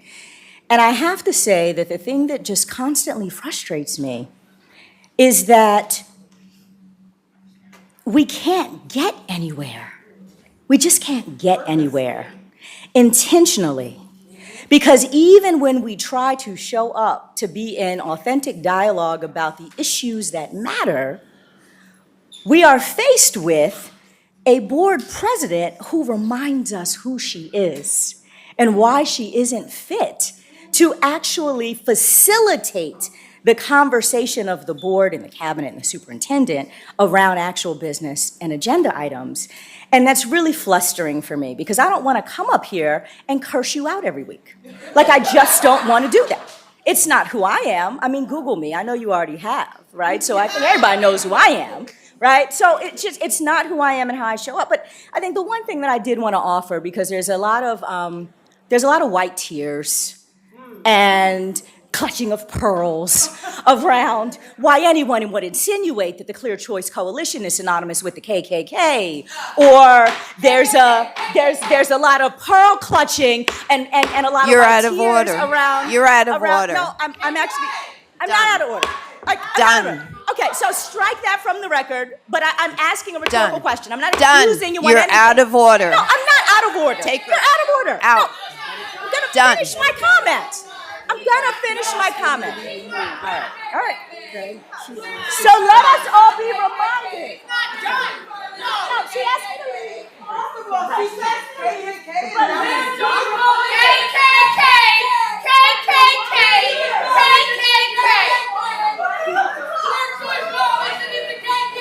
The next person signed up to speak is Miss April Barrett.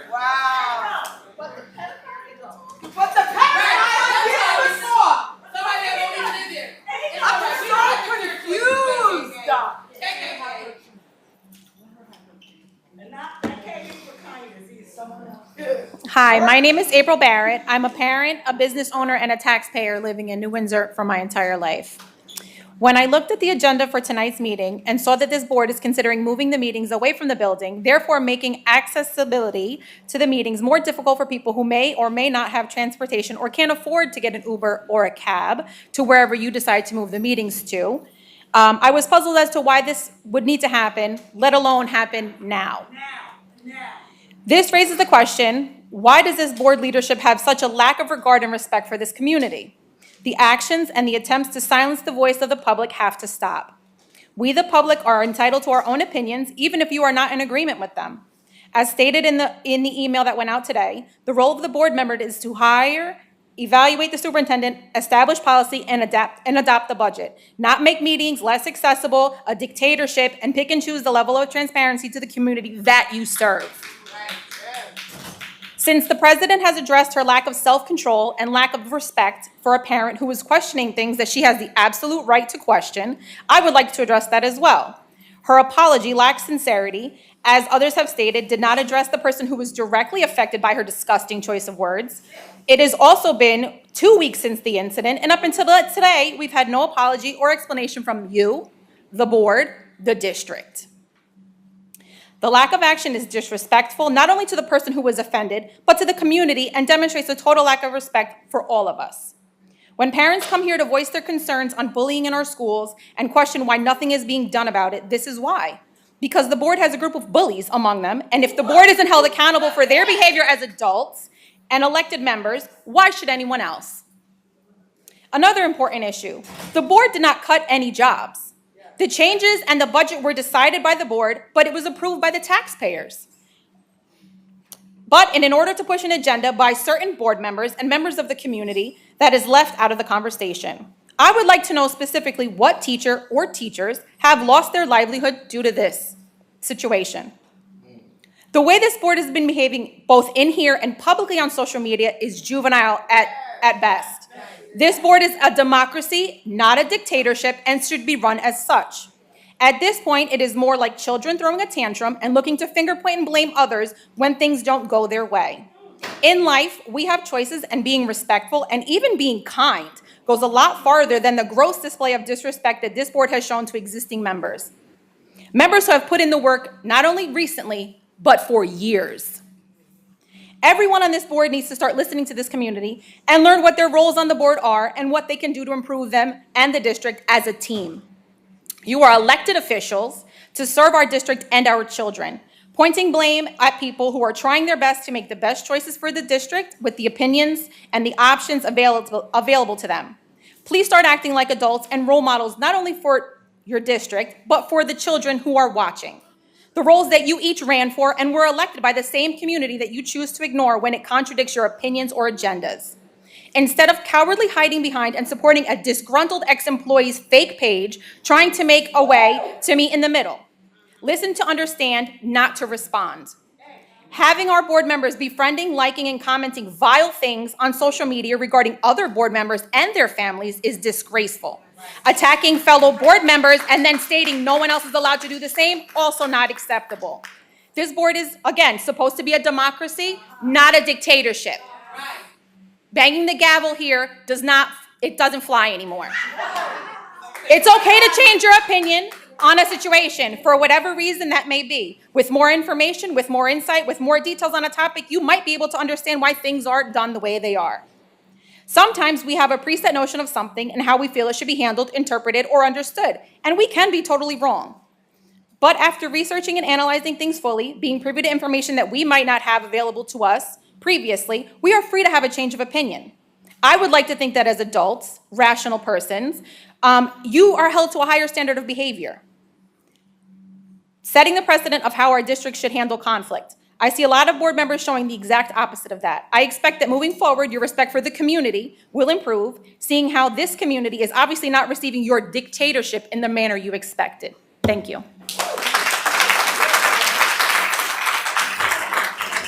The next person signed up to speak is Ms. Laverne Davis.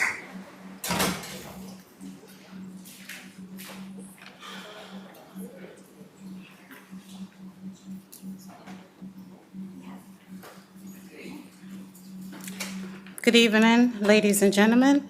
My name is Laverne Davis. I'm a parent of 2 in this district. I'm a taxpayer and a resident of New Windsor. I thank you for the opportunity to address you today. I am here to discuss a pressing issue that threatens the very foundation of our district, the spread of misinformation by some new board members and disgruntled employees. This behavior not only impedes our progress, but also sets a poor example for our students. First, let's acknowledge the critical role that accurate information and integrity plays in the functioning of our education system. Our board meetings are designed to be a venue for constructive dialogue where we can deliberate on issues that matters most to our students, parents, and teachers. When misinformation is introduced into these discussions, it undermines the progress, leading to confusion, mistrust, and division within our community. Disgruntled employees who may feel aggravated or dissatisfied also plays a significant role in this issue.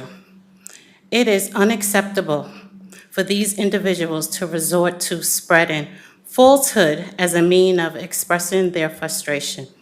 This behavior not only tarnishes the reputation of our district, but also creates an environment of hostility and mistrust. Allow the district professionals to address grievances, ensuring that all voices are heard without compromising your role as a board member. Moreover, as educators and teachers, we are role models for our students. They look to us to exemplify the values of honesty, integrity, and respect. When misinformation is allowed to flourish among those in leadership position, it sets a dangerous precedent. Our students learn not only from what we teach in the classroom, but also from how we conduct ourselves in public life. By following misinformation to go unchecked, we risk teaching our children the truth and integrity that's notable. The new school board members keep speaking about transparency and have yet to prove it. Are you being transparent in your meetings that you are holding outside of the district?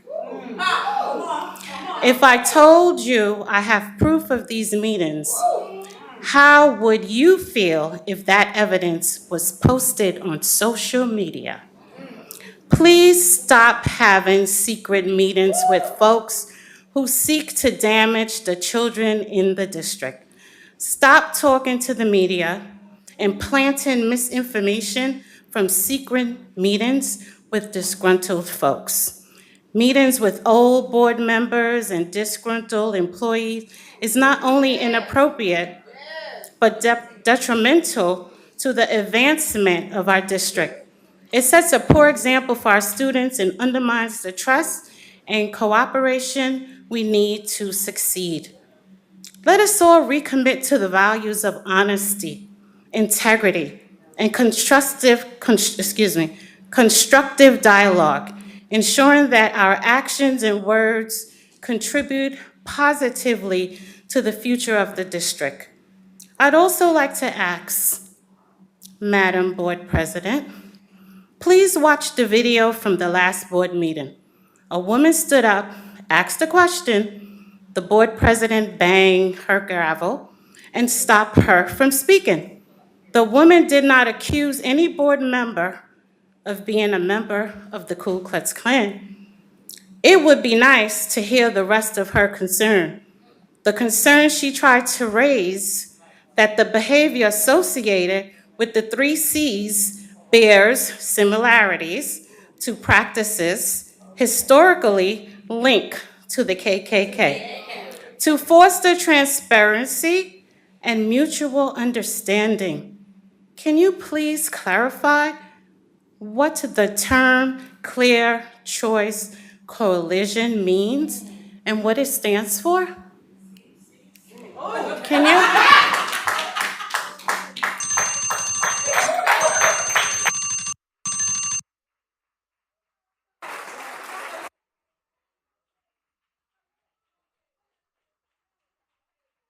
The next person signed up to speak is Mr. Dennis Grant.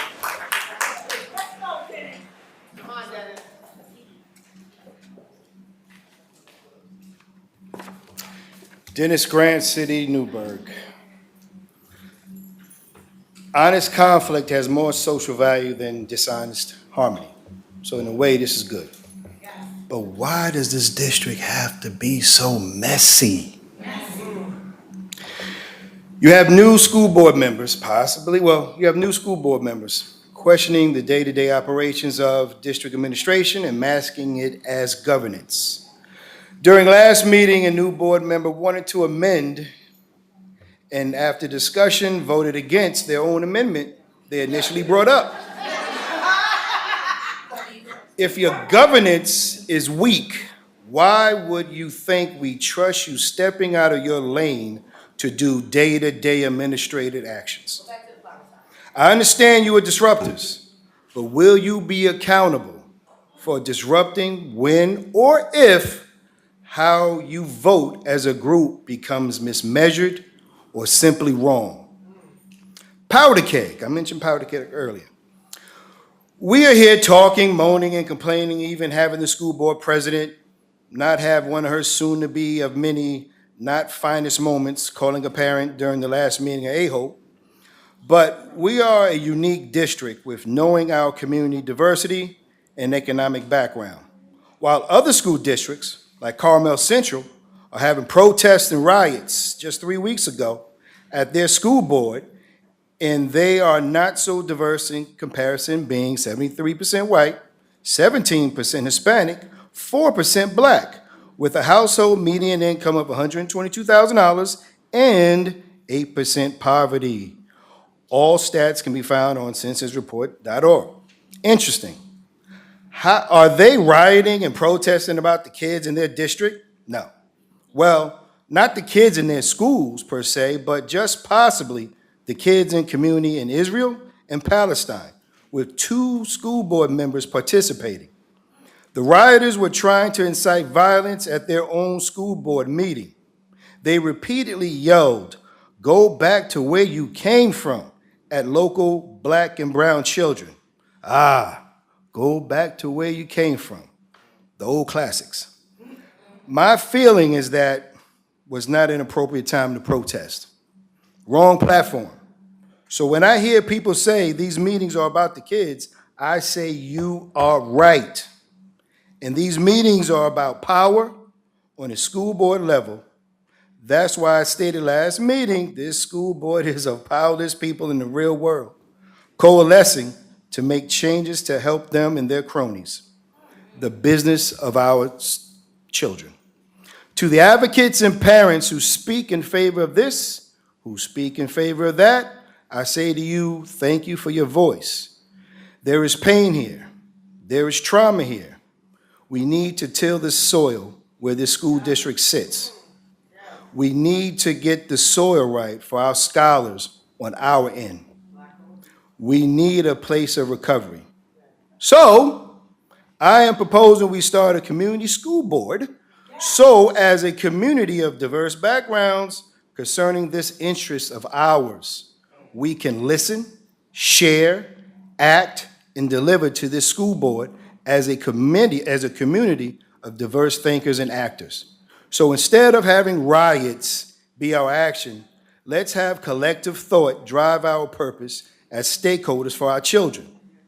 How about gobackcommunityboard@gmail.com? Hold on, this is for this. Zoom in. Put your time up. We can play a unified role in shaping our school district by being informed, because each one of us doesn't know everything about our school district, but collectively, we can address issues better with less distractions. If not, some of us will continue to toil away, reading and advocating for our children with barren results. Oh, we don't have to like each other, but we can make this sacrifice to educate someone you may not like for the sole purpose of doing this thing differently, better. If not, see you when I see you, and let the games continue. Many hands make light work. Let's do social media better. We have wonderful teachers, administrators, and staff who are concerned about our children, and I'll get on that at another time. Let's do the same in a better way. So let our go-backs, our scholars, be the true currency of our community. Email.com.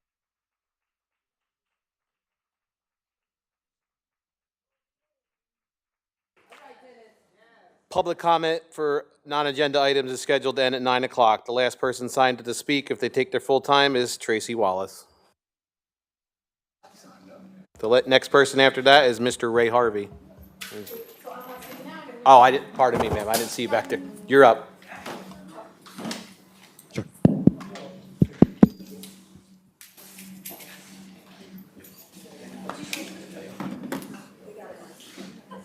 It don't work. You have the mic for it? Yeah.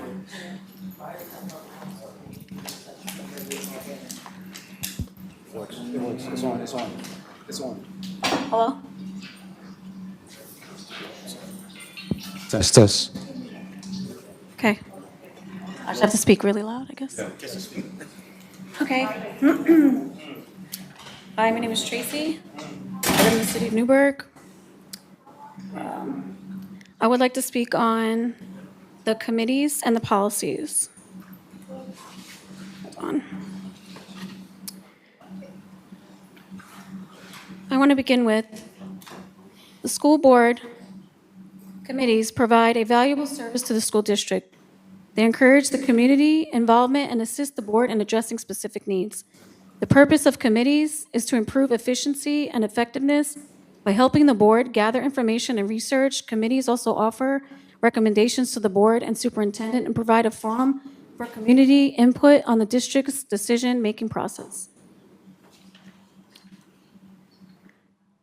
My concern for the committees was at the organizational meeting, and I addressed this at the organizational meeting on July 2nd, was that according to open meetings law, and I know Mr. Shaw, I addressed this to you specifically in that, hold on.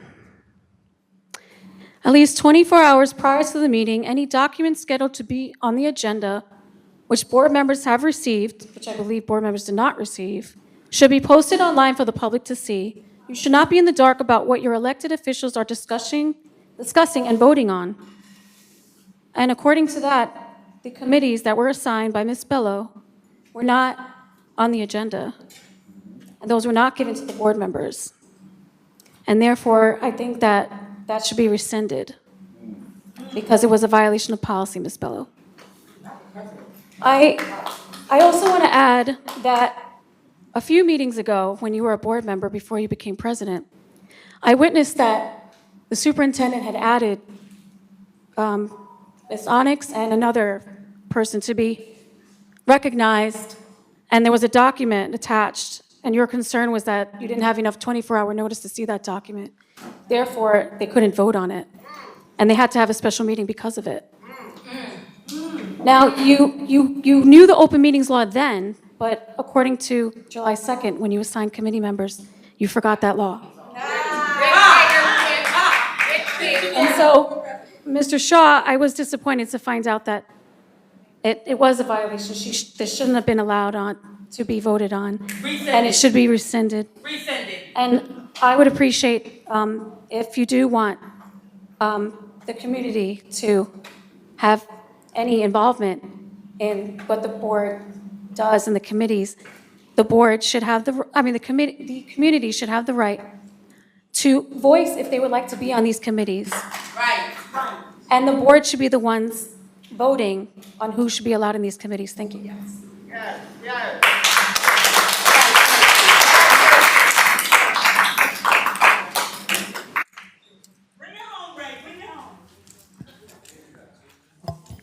Okay, we are on the superintendent's update, 3.1 through 3.5. Would anyone like to separate? Just turn the floor to Dr. Campbell. Oh. Just turn the floor. Oh. I know you don't like me, but Okay, Dr. Campbell. you can't cut the mic. Public comment is over, sir.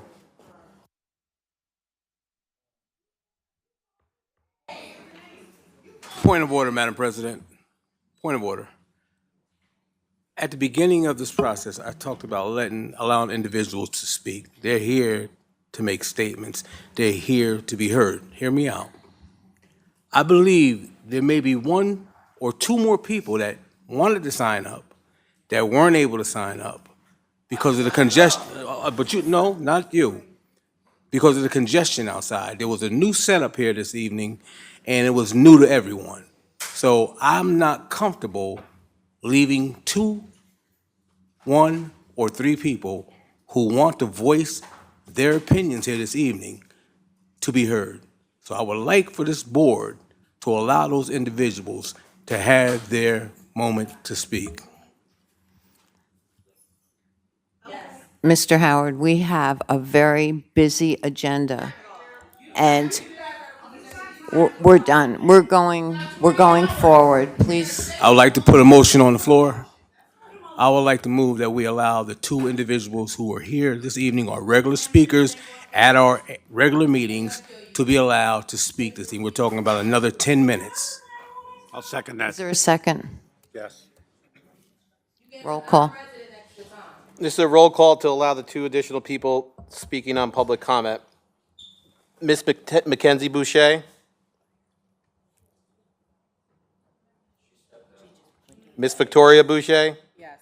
Mr. Bergarelli? Yes. Mr. Doré? Yes. Mr. Howard? Yes. Ms. Politi? Yes. Mr. Stewart? Yes. Ms. Christine Bello? Yes. Ms. Thomasina Bello? Yes. Motion passes. Mr. Ray Harvey, you're the next person to speak.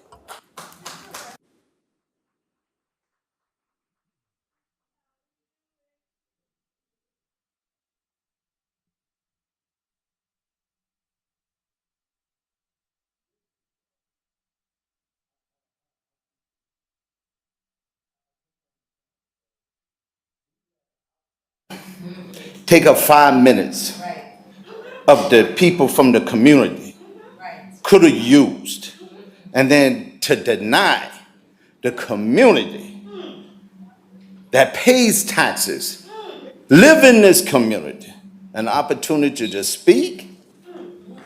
My God, my God, my God. The one thing that really is a concern of mine is the fact that we let someone on the outside come in here. And you can call it whatever you want to. I call it white privilege. Simple as that. Because he had his chance. It was a process that that man went through. It wasn't the superintendent walked in and said, "You fired," because she can't do that. It was a process. And it was evidence that was presented. See, the community is, oh, you done started something now. So I say that to say this. Don't try to, now all of a sudden you got a lot of things to do. Well, we should have started at 6 o'clock instead of 7. And then you wanted to take and really stop the community from talking, because you know people ain't gonna stay here after y'all go out there and be out there for 2 hours. And now I'm just told that we got people who need to use the bathroom, and y'all ain't allowed them to use the bathroom. What in the world is going on? I mean, I make it make sense, people. Make it. If it makes sense, I'm good. I'm good. And I also want to piggyback on what Carl Allen said. I look at the leadership here in the city of Newburgh, well, on the board, and I do see a lot of educated black women that is in charge, right? And some people have a problem with that, whether they want to admit it or not. I know you do, because your actions tells me different. You can say you want to play nice in the sandbox. Can't believe what you say, because I see what you do. There you go. Because again, I don't think you understand how people feel that Dr. Kemmer is not sitting right there so we can see her. I don't even think you care, to be honest. I really don't. And that's me being honest. Because that woman worked hard to get that degree. And them letters behind her name. Nobody gave her that.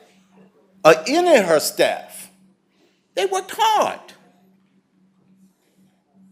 So when you start attacking staff and you start doing things like they playing these mind tricks, oh, the district, the administrator spending money and it's not accountable for, be careful.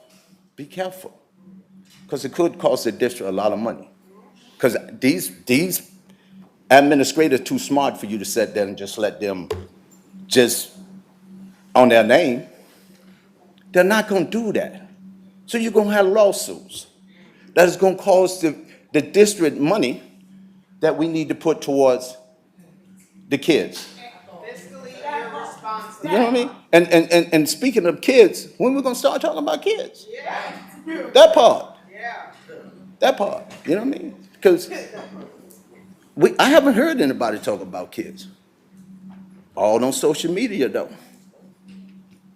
Talking about how 103 people back. Did you sit down with Dr. Kemmer? Did you sit down with the board members first before you decide that? Or y'all sat down and decided that and say, we're going to do this, right? You want to talk about fiscal financial responsibility? That's not it. Where in that budget? What do you want to do? Take one of her staffs? Who's going to do that staff's job? The teachers ain't, because the union won't allow it. And that's a fact. Unless you pay that teacher extra money to do it. And that's a fact. So where you going to get the money from? Because we did the budget, and we voted on it.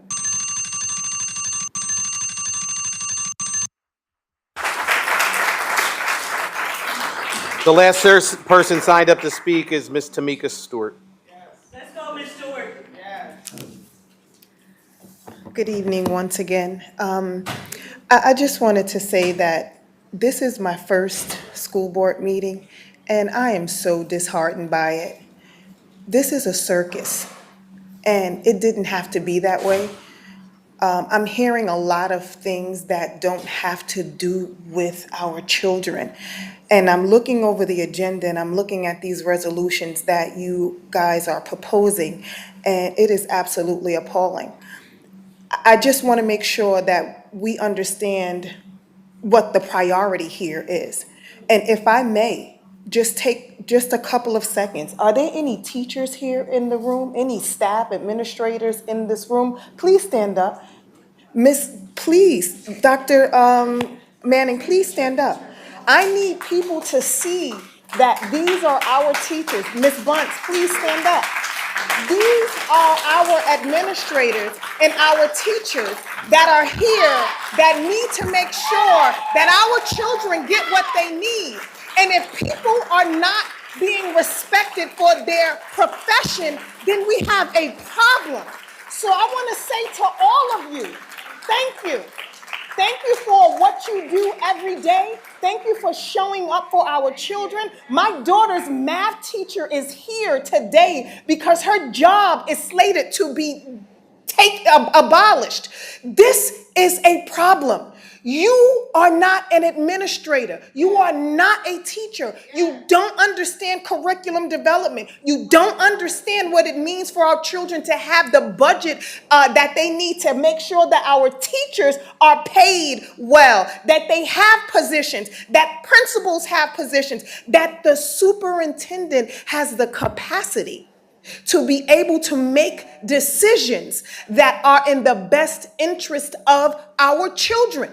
I want to say thank you to all of you. And I want you to know this, like I said, this room is not full enough for me. It's not going to be that way again. We are paying attention. I'm going to look at every audit that this place has had. We are going to start scrutinizing you the same way that you are scrutinizing the administrators here that are doing the work for our children. It is not going to happen anymore. And I want to say to you, Dr. Manning, that me and on the behalf of some of the people that are here, we got your back. We will not let you down, and we will be there to support you and the work that you are doing. And that is called accountability. When someone is not doing what they're supposed to do, then we go and we make sure that they're held accountable. But you are not even giving this woman an opportunity to make changes in this district that are necessary. You spoke about the reading level. How can she do her job effectively and raise the reading level, raise the math levels with people hovering over her that don't even understand the operations of the district? So once again, we are paying attention. We will continue to pay attention. And when is the next school board election? Next year in May. It will be different. It will be different. School board elected officials should be here to make sure that the children are getting what they need and not here for their own personal gain or for their own personal issues that they may have or agendas that they may have. That's not going to fly anymore. I'm not going to allow my children to suffer in an environment where they are not, where someone that is capable and educated and understands this process, where she is not allowed to do what she is expected to do for my child. I'm not going to allow it anymore. Not anymore. So everybody who wants their family member to run for school board just because y'all need to have extra no's and yeses on your, it's not going to happen again. It's not going to happen again. The time is up for that. I really want to say to my daughter's math teacher that my daughter started when I went to her first. This is what we're supposed to be talking about. I went to my daughter's first parent-teacher conference. My daughter was not doing well in math, although her father is a math teacher. Go be it. This woman and Mr. Buxton literally made sure that my child had extra work. She had extra work. They made sure that she had tutoring on lunchtime. She just passed their class with a 78, a passing grade of a 78. Because they made sure they paid attention to my child's needs. Well, she's not going to be here anymore. That's a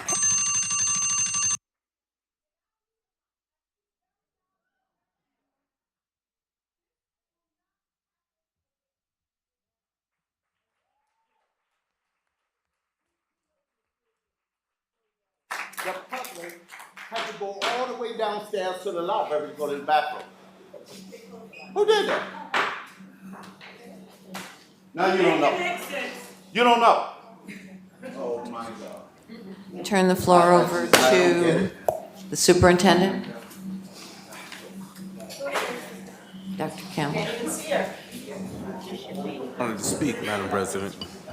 There's still people that want to speak. Oh, yeah, go ahead, get up there. Get up there, yes. Oh, we're not speaking? Or is it public comment Yeah, over, not no, over? we're Or moving- did you guys just, you know, we We're- could we're speak a done few more? with I'm the last one. I don't know about everybody else, but you voted there was on it. there so- was no one else signed up. We went. We by- couldn't, and that's why he put a roll in, you know, because we were outside. We're with done. the new system. We got to move on. Madam President. Can we get a motion on the floor, please? Because the community is not happy. Madam President. Excuse me. Sade, we have to move on. Madam President, point of order. How does our 10-minute recess, plus the extra time it took to sit everybody back down, affect public comments? It doesn't. It doesn't? That 10-minute recess? It doesn't.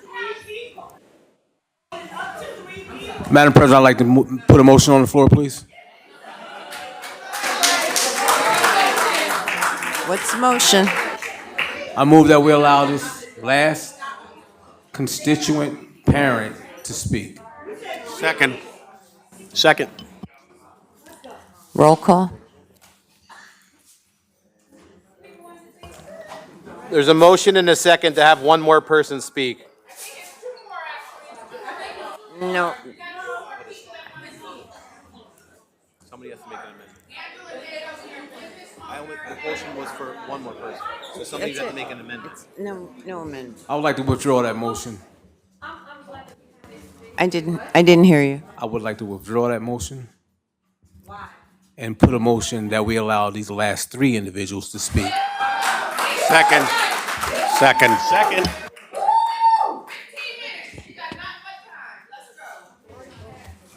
Roll call. Roll call for three additional speakers. Miss Mackenzie Boucher, No. Miss Victoria Boucher, Mr. Bergarelli, Mr. Doré, yes, Mr. Howard, Yes. Miss Politti, Yes. Mr. Stewart, Miss Christine Bello, No. Miss Thomasina Bello. No. Motion to add 15 minutes fails. So how many minutes are we adding? So I'm KKK, on the order. How many minutes are we Public adding? comments are done. If a motion was already passed,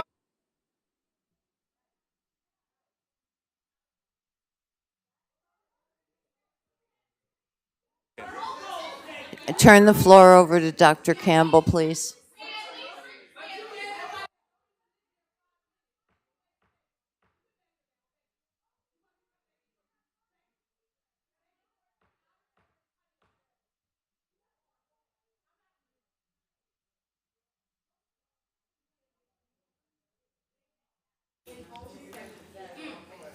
Miss Hobbs, please remove her.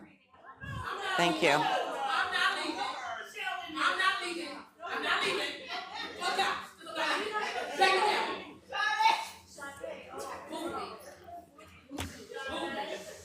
Superintendent has the floor.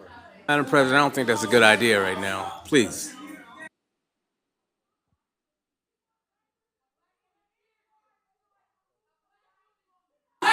Madam President, I don't think that's a good idea.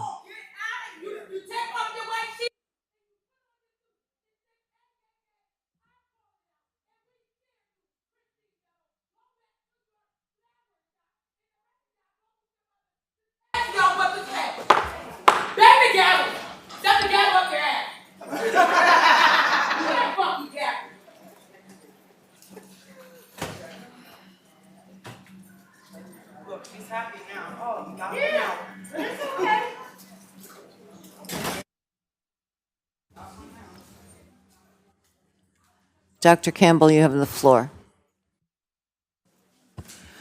Thank you. I would like to provide some context for items that are proposed on tonight's agenda. Tonight's agenda proposes to rescind the previous action taken by the board. These items are tied to the budget that the public approved on June 18th.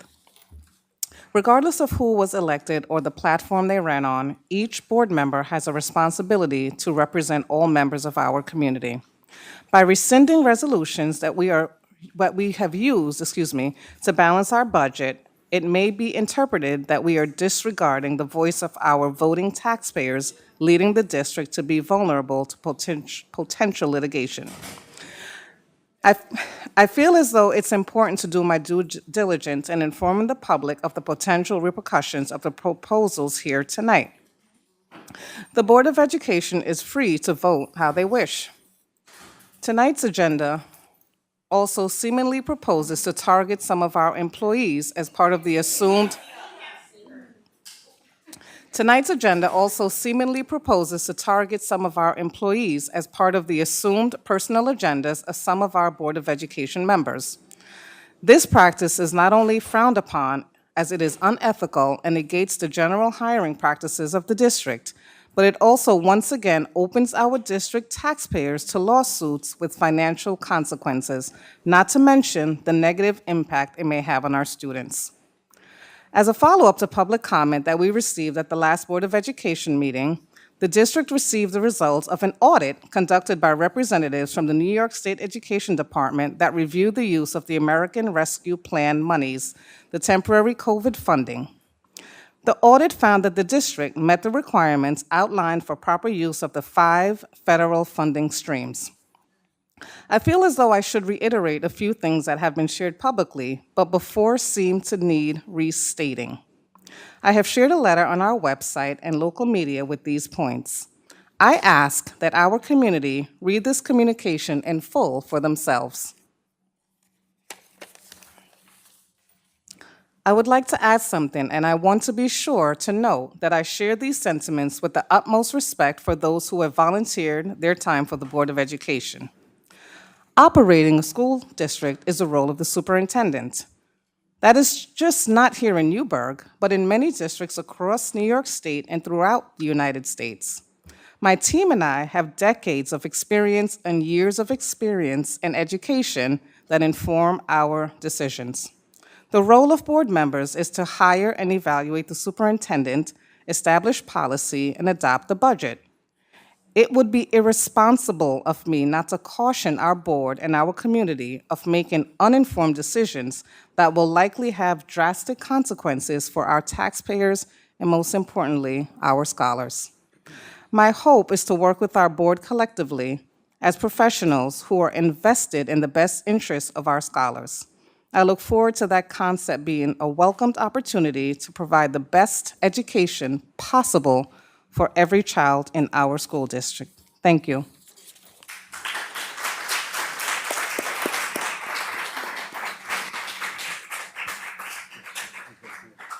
Madam President, we present to the board items 3.2 through 3.5 for your consideration.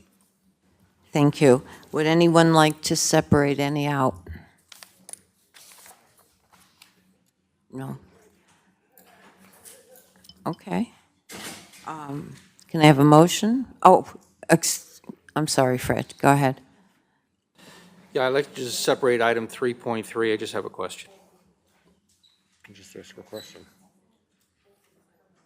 3.3. Entertain a motion on 3.5 minus 3.3. Yeah. Okay, can I have a motion on 3.1 through 3.5 minus 3.3? So moved. And So a moved. A second? Second. Discussion? Roll call. Ms. Victoria Boucher? Yes. Mr. Bergarelli? Yes. Mr. Doré? Mr. Howard? Yes. Ms. Politi? Yes. Mr. Stewart? Yes. Ms. Christine Bello? Yes. Ms. Thomasina Bello? Yes. Ms. Mackenzie Boucher? Yes. Item 3.3. Can I have a motion? So moved. Second. Discussion? Fred? Yeah, on the radios that we're buying, do we have a warranty on them? How long would that be? And what do you think the life expectancy of these radios are? Mr. Gerasi? In the radios that we purchased, did it come with a warranty? Yeah, the hardware is warranted, yes. Do you know what the life expectancy is, or how long the warranty is? I do not. Okay, thank you. Mr. Stewart, we'll try to get that information. If you can just send the board clerk an email with the question, and we'll certainly have the response to the best of our ability.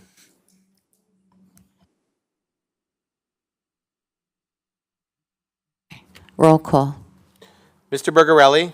Yes. Mr. Duray? Mr. Howard? Yes. Ms. Politi? Yes. Mr. Stewart? Yes. Ms. Christine Bello? Yes. Ms. Thomasina Bello? Yes. Ms. Mackenzie Boucher? Yes. Ms. Victoria Boucher? Yes. That concludes our items, Madam President. Thank you. Okay. Item 4.1 through 4.8 is on the table. Madam President. Would anyone like to? Motion to separate. Okay, that's what I was going to ask. Point of, I don't know how.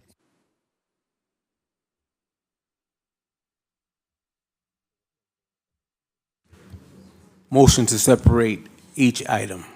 Oh.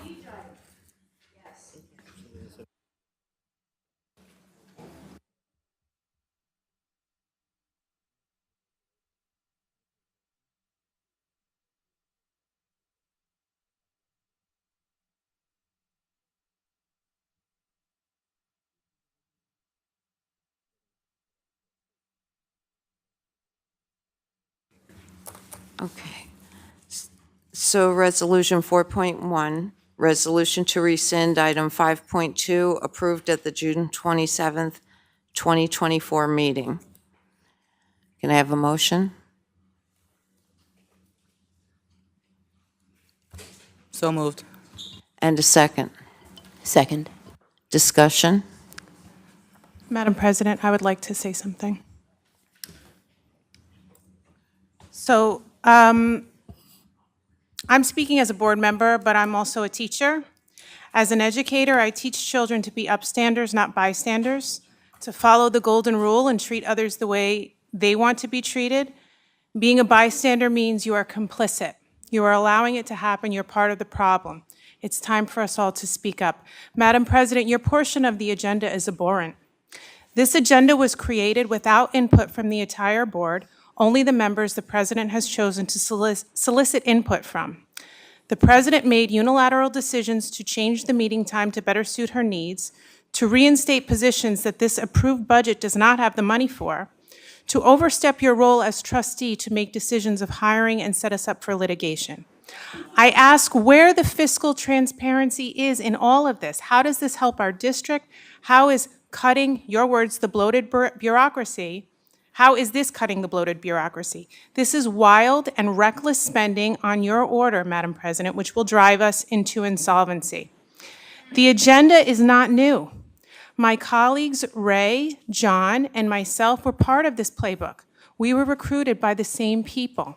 When we learned the facts, we were no longer complicit in destroying the district, so they had to go out and find new recruits who were not quite as smart. Well done. The Clear Choice Coalition, the Bouchers, Bellows, and Mr. Stewart keep throwing their hands in the air and saying, why are we being portrayed as racist? I'm more than happy to illuminate. Madam Vice President Victoria Boucher, when you call our black female superintendent a savage on Facebook, in my opinion— Ms. Politi, you're out of order. Ms. Politi, I'm not. I'm a trustee and I'm able to speak. I'm not out of order. You are. Madam Vice Victoria Boucher, when you also write on Facebook that Mr. Howard is not suitable to be a mentor to our black male youth because he no longer lives in the city of Newburgh, but lives in New Windsor in a $400,000 house and drives a Cadillac, in my opinion, this is racist. Madam President, Christine Bello, when you changed the comment on non-agenda items to the end of the meeting and changed the location from our central office to the town of New Windsor and the town of Newburgh to censor the inner city vote, many of whom do not own cars and walk to meetings, in my opinion, this is racist. And where exactly is the money for renting these new locations coming from? Madam President, Christine Bello, when you changed the seat of our black female superintendent at the dais and undermined her authority to be the CEO of this district with your pedigree as a florist, in contrast to hers with a doctorate and lifelong experience as an educator, in my opinion, that's racist. Madam President, Christine Bello, when you call a parent, taxpayer, and a woman Out of order. I am not out of order. I am a trustee and able to speak. Yes, you are in violation of our rules of order. When you call a parent, a Politi. taxpayer, and a... You're interrupting me. I'll wait until you're done. Out of order. I'll wait until you're done. I'm allowed to speak as a board member, the same as you, and so is the superintendent as an ex officio member. Well, I can speak. when you do speak, you should familiarize yourself. I've been with on this board policy longer than you, and 1230. I am familiar with policy. More familiar than you. Thank you. Madam President Christine Bello, when you call a parent, taxpayer, and a woman of color who says something you don't like an asshole from your seat as president at a board meeting, in my opinion, this is racist. Ms. Mackenzie Boucher and Victoria Boucher, who you have recently unfriended but were affiliated with a catfishing Facebook page. Out of order, Ms. Heavily promoted. Out of order. You and your slate. You're out of order. You and your slate. Ms. Christine Bello and Ms. Thomasina Bello and Ms. Fred Stewart are still affiliated with this page.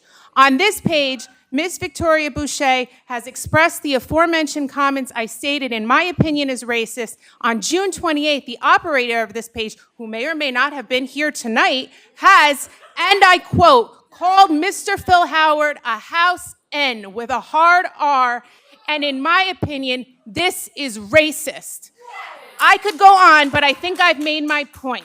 I will not be a part of normalizing systemic racism. I will not be a part of crippling our district into bankruptcy for the sake of your egos. This is not the budget the people voted for. It will have catastrophic consequences for our district, the taxpayers, and most importantly, the children who we are here to serve. And how dare you suggest this when none of you have been trained in your fiscal responsibilities? This is a violation that you are probably not even aware of, nor do you even care to learn.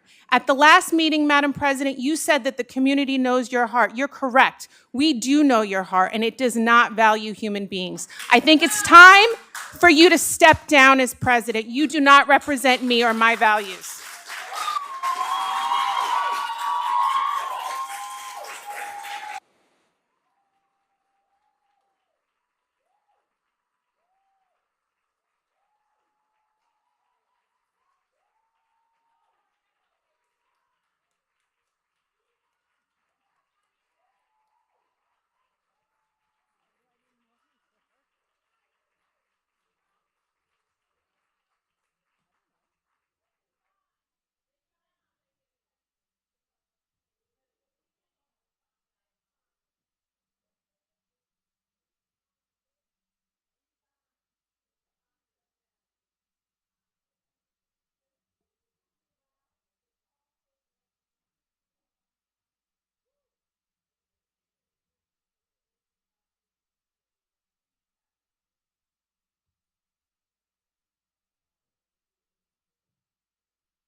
Madam President, is there a motion on the floor?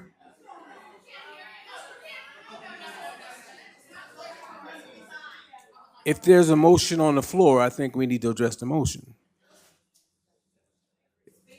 Is there a motion on the floor? Okay, I would like to speak on the question of that motion. It's a...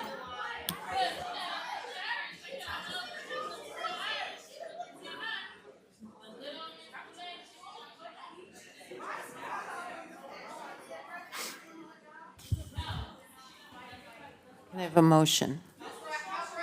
There's already on the floor. I'd like to make a motion to postpone this till after executive session.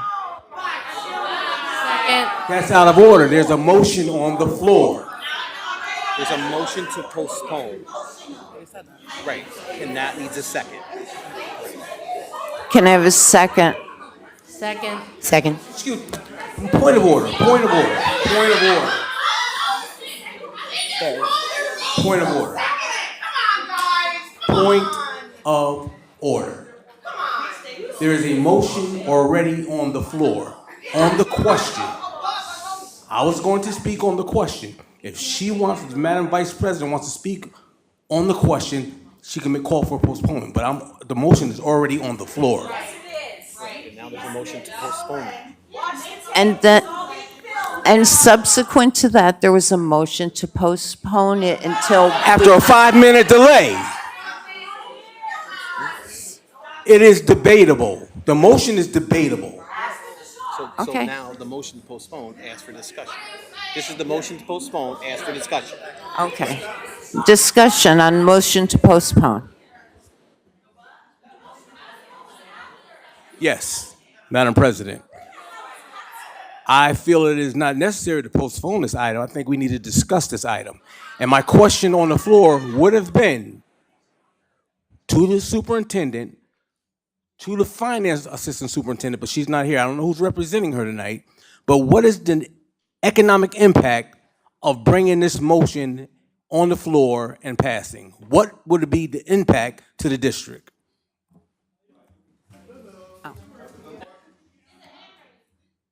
We're asking for these to be after executive session because we would like to consult with Mr. Shaw on these items before we vote on them. Alex. No, stop her.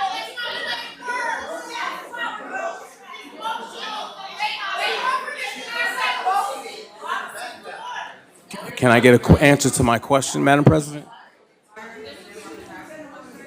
That was what they wanted. We want to seek legal advice on this in executive session before we vote on it.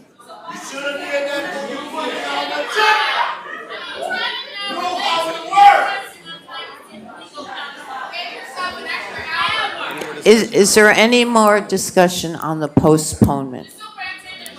No? Okay. Roll call on the postponement. Roll call to postpone 4.1. The roll call is Mr. Bergarelli? No. Mr. Doré? Mr. Howard? No. Ms. Politi? No. Mr. Stewart? Yes. Ms. Christine Bello? Yes. Ms. Thomasina Bello? Yes. Ms. Mackenzie Boucher? Yes. Ms. Victoria Boucher? Yes. That motion to postpone passes. Point of order? Postponement to an immediate time, to a definite time? Postponement to when? Okay, but that wasn't part of the motion. Yes, it was, I sir. didn't hear that. I apologize. I'd like to make a motion. I'd like to make a motion to go into executive session to get legal counsel. Can I have a second? Second. Roll call. Roll call for executive session. Mr. Doré? No. Mr. Howard? No. Ms. Politi? No. Mr. Stewart? Ms. Christine Bello? Yes. Ms. Thomasina Bello? Yes. Ms. Mackenzie Boucher? Yes. Ms. Victoria Boucher? Yes. Mr. Bergarelli? No. That item to go into executive session passes.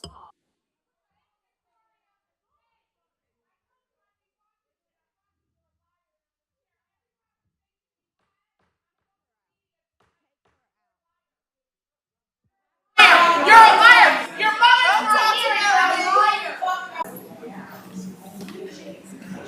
Okay, we're on resolution 4.1.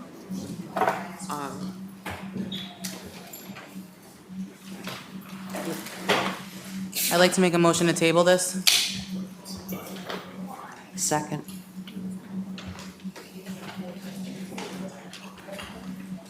Can legal Second. counsel explain first? Yeah. I think that needs to happen because if we table it, we have no discussion. Yes. Mr. Shaw?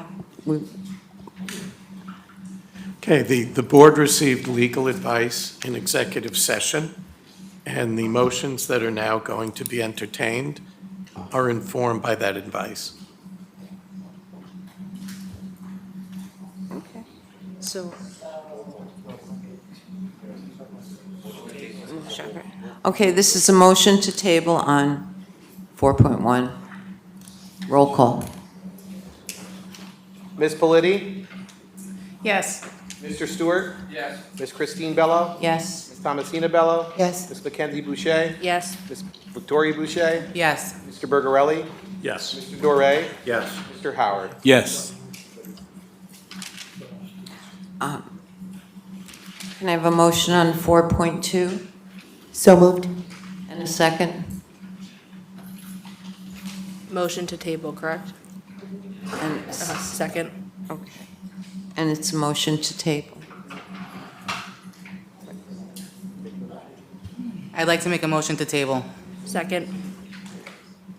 Roll call. Roll call on tabling 4.2. Ms. Christine Bello? Yes. Ms. Thomasina Bello? Yes. Ms. Mackenzie Boucher? Yes. Ms. Victoria Boucher? Yes. Mr. Bergarelli? Yes. Mr. Doré? Yes. Mr. Howard? Yes. Ms. Politi? Yes. Mr. Stewart? Yes. Resolution 4.3. Can I have a motion? So moved. And Second. roll call. Oh, discussion, I'm sorry, discussion. I'd like to make a motion to table. Second. Roll call on the table. Ms. Thomasina Bello? Yes. Ms. Mackenzie Boucher? Yes. Ms. Victoria Boucher? Yes. Mr. Bergarelli? Yes. Mr. Doré? Yes. Mr. Howard? Yes. Ms. Politi? Yes. Mr. Stewart? Yes. Ms. Christine Bello? Yes. Resolution 4.4 So moved. and a second. Second. Discussion. Motion to table. I have a yes, you gave me. Discussion? No discussion on No discussion, I'm sorry. I'm sorry, roll call on the table. Roll call to table 4.4. Ms. Mackenzie Boucher? Yes. Ms. Victoria Boucher? Yes. Mr. Bergarelli? Yes. Mr. Doré? Mr. Howard? Yes. Ms. Politi? Yes. Mr. Stewart? Ms. Christine Bello? Yes. Ms. Thomasina Bello? Yes. Okay. Resolution 4.5 So moved. and a second. Second. Discussion. Motion to table? Second. Second. Okay, roll call. Ms. Victoria Boucher? Yes. Mr. Bergarelli? Yes. Mr. Ray? Mr. Howard? Yes. Ms. Politi? Yes. Mr. Stewart? Ms. Christine Bello? Yes. Thomasina Bello? Yes. Ms. Mackenzie Boucher? Yes. Resolution 4.6. Can I have a motion So moved. and a second? Second. Motion Discussion. to table. Second. Roll call. Mr. Bergarelli? Yes. Mr. Doré? Mr. Howard? Yes. Ms. Politi? Yes. Mr. Stewart? Ms. Christine Bello? Yes. Thomasina Bello? Yes. Ms. Mackenzie Boucher? Yes. Victoria Boucher? Yes. Resolution 4.7. So moved. Second. A second. Second. Discussion. Mr. Howard? My question too, I don't know who's representing finance today, but my question is, have there been any reports of financial improprieties in our district? Not that I know of. There are 4 levels of auditing in our district, correct? Mm-hmm. And that would be internal, external, claims adjuster, and audit committee. Have any of those committees found any misappropriations or malfeasance or anything? Well, that's not necessarily. I just asked you a question. Have they found? No. Thank you. Victoria? Oh, What is the basis for the audit? the basis for the audit is to ensure we have a clean slate to start and are held accountable for the mistakes of the past. We are 5 new people. We have had inconsistent answers, and we just want to make sure that we have a clean slate, because there can be advantages to this also. If there's nothing to it, then there's nothing to it. But we're told all these things, and we want to trust. So let's see. But some of the benefits of it is that it could reduce potential losses, and it can strengthen internal policies by ensuring that employees use company assets properly. You avoid legal issues, and it actually would improve. It would actually improve the company image. I mean, not the company, this district's image. So there's a lot, and if it's just simply goes through and there's no malfeasance, none of that does not cost a ton and tons of money. But we just want the RFP to see what these. In your experience, personal experience, if you were to read in the paper that my company was going under a forensic audit, what would your initial thought be? We can't hear.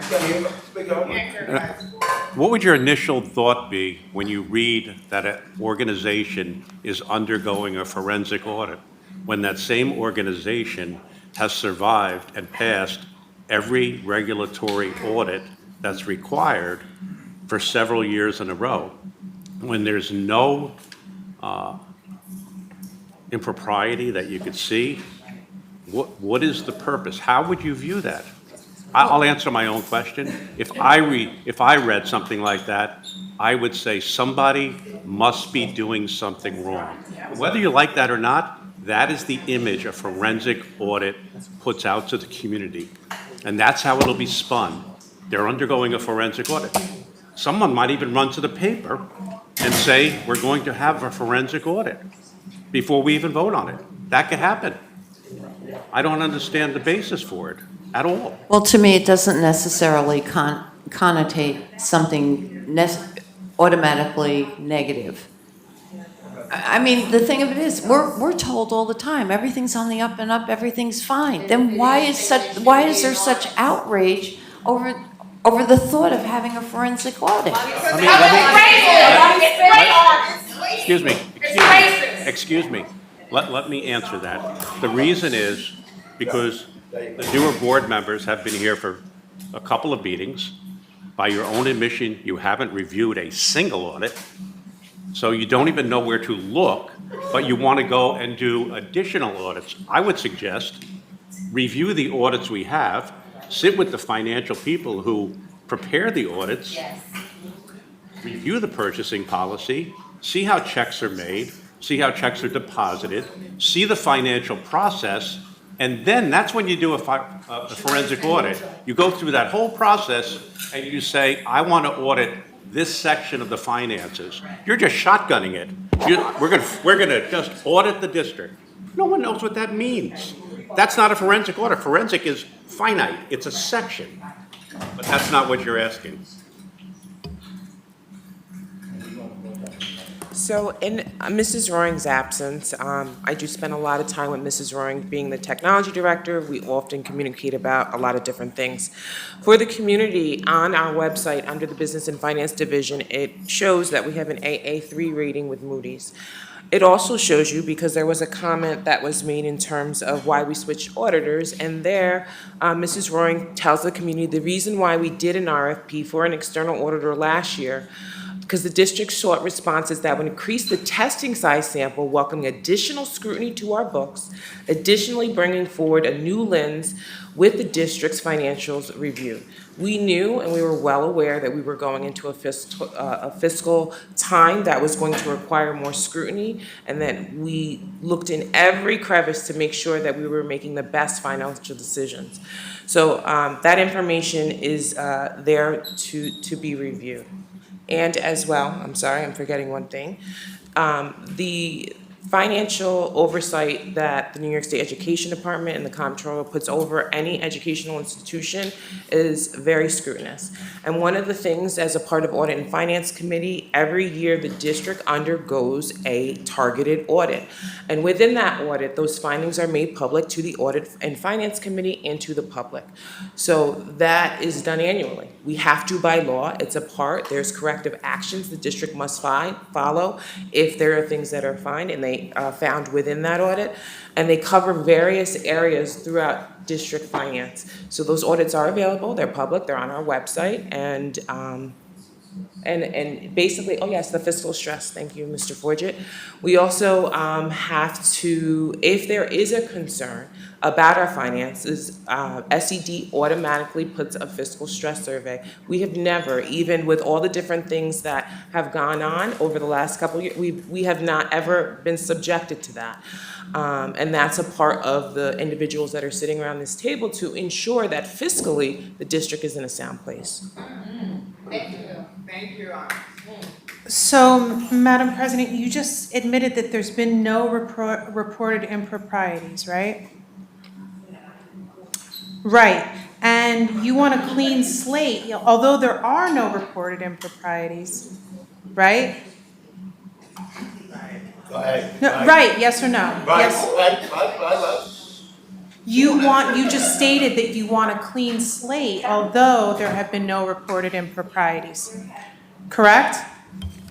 There has been a lot of inaccurate information. That's not what I asked you. That's not what I asked you. Please respond to the question that I asked you. I'm not. I don't. No, you just said there's been no improprieties reported, and you then said we want a clean slate, although there have been no improprieties. Ms. Peterson just said we haven't even had any fiscal stress surveys brought down by the state on us because we've been following the letters of the line.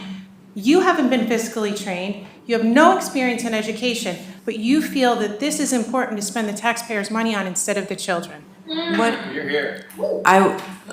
This is a resolution to put out an RFP. Correct. Correct. So- You're dancing around it again. This is what you want, and we can all see it. You don't want to answer the questions because you know that it's wrong. Anyone else? Okay. Go ahead. Thank you, Madam President. So dovetailing on a few of my colleagues, I just want to ask, so I need, as Mr. Ray Harvey was, I need it to make sense to me. So we've gone through the 4 levels of auditing that every district in New York State has. That would be the internal audit, external audit, claims audit, and audit committee. Now, if we were to find something or some sort of malfeasance or something that would raise a red flag, I can understand the request. Because at that point in time, as I believe Ms. Peterson said, there would be a targeted audit, which is specific as to what you're looking for.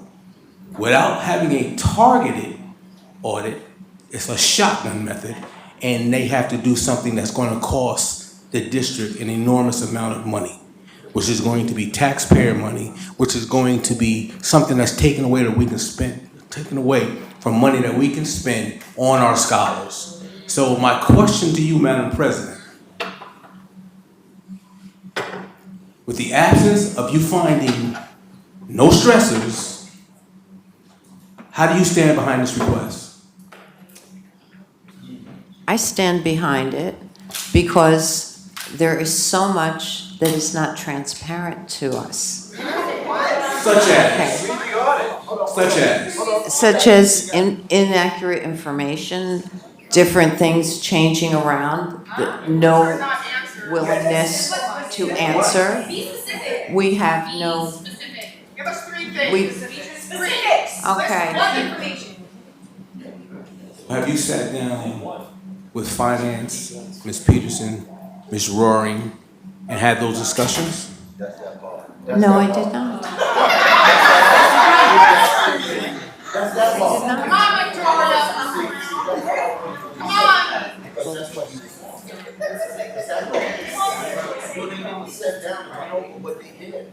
So, I was not finished, Ray, I'm sorry. I'm sorry. So I was gonna finish up with, what would be the cost of this request for a proposal? Do you have any idea? That's the purpose of the RFP, okay? So we can get some estimates on it.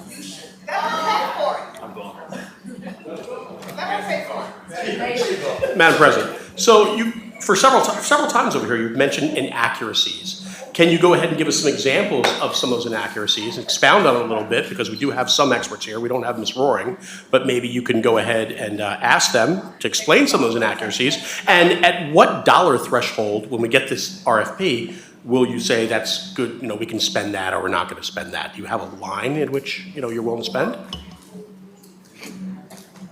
We had quite a few discrepancies during budget season, quite a few. One discrepancy. No, we need an answer. No. Check your cell phone. So,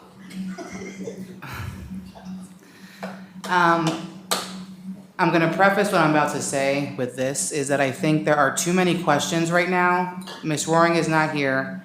I am going to motion to postpone this to a different date. Come on, Victoria. Too much. Too many non-answers right now. It's ridiculous. Why you want it? Do I have a second? Second.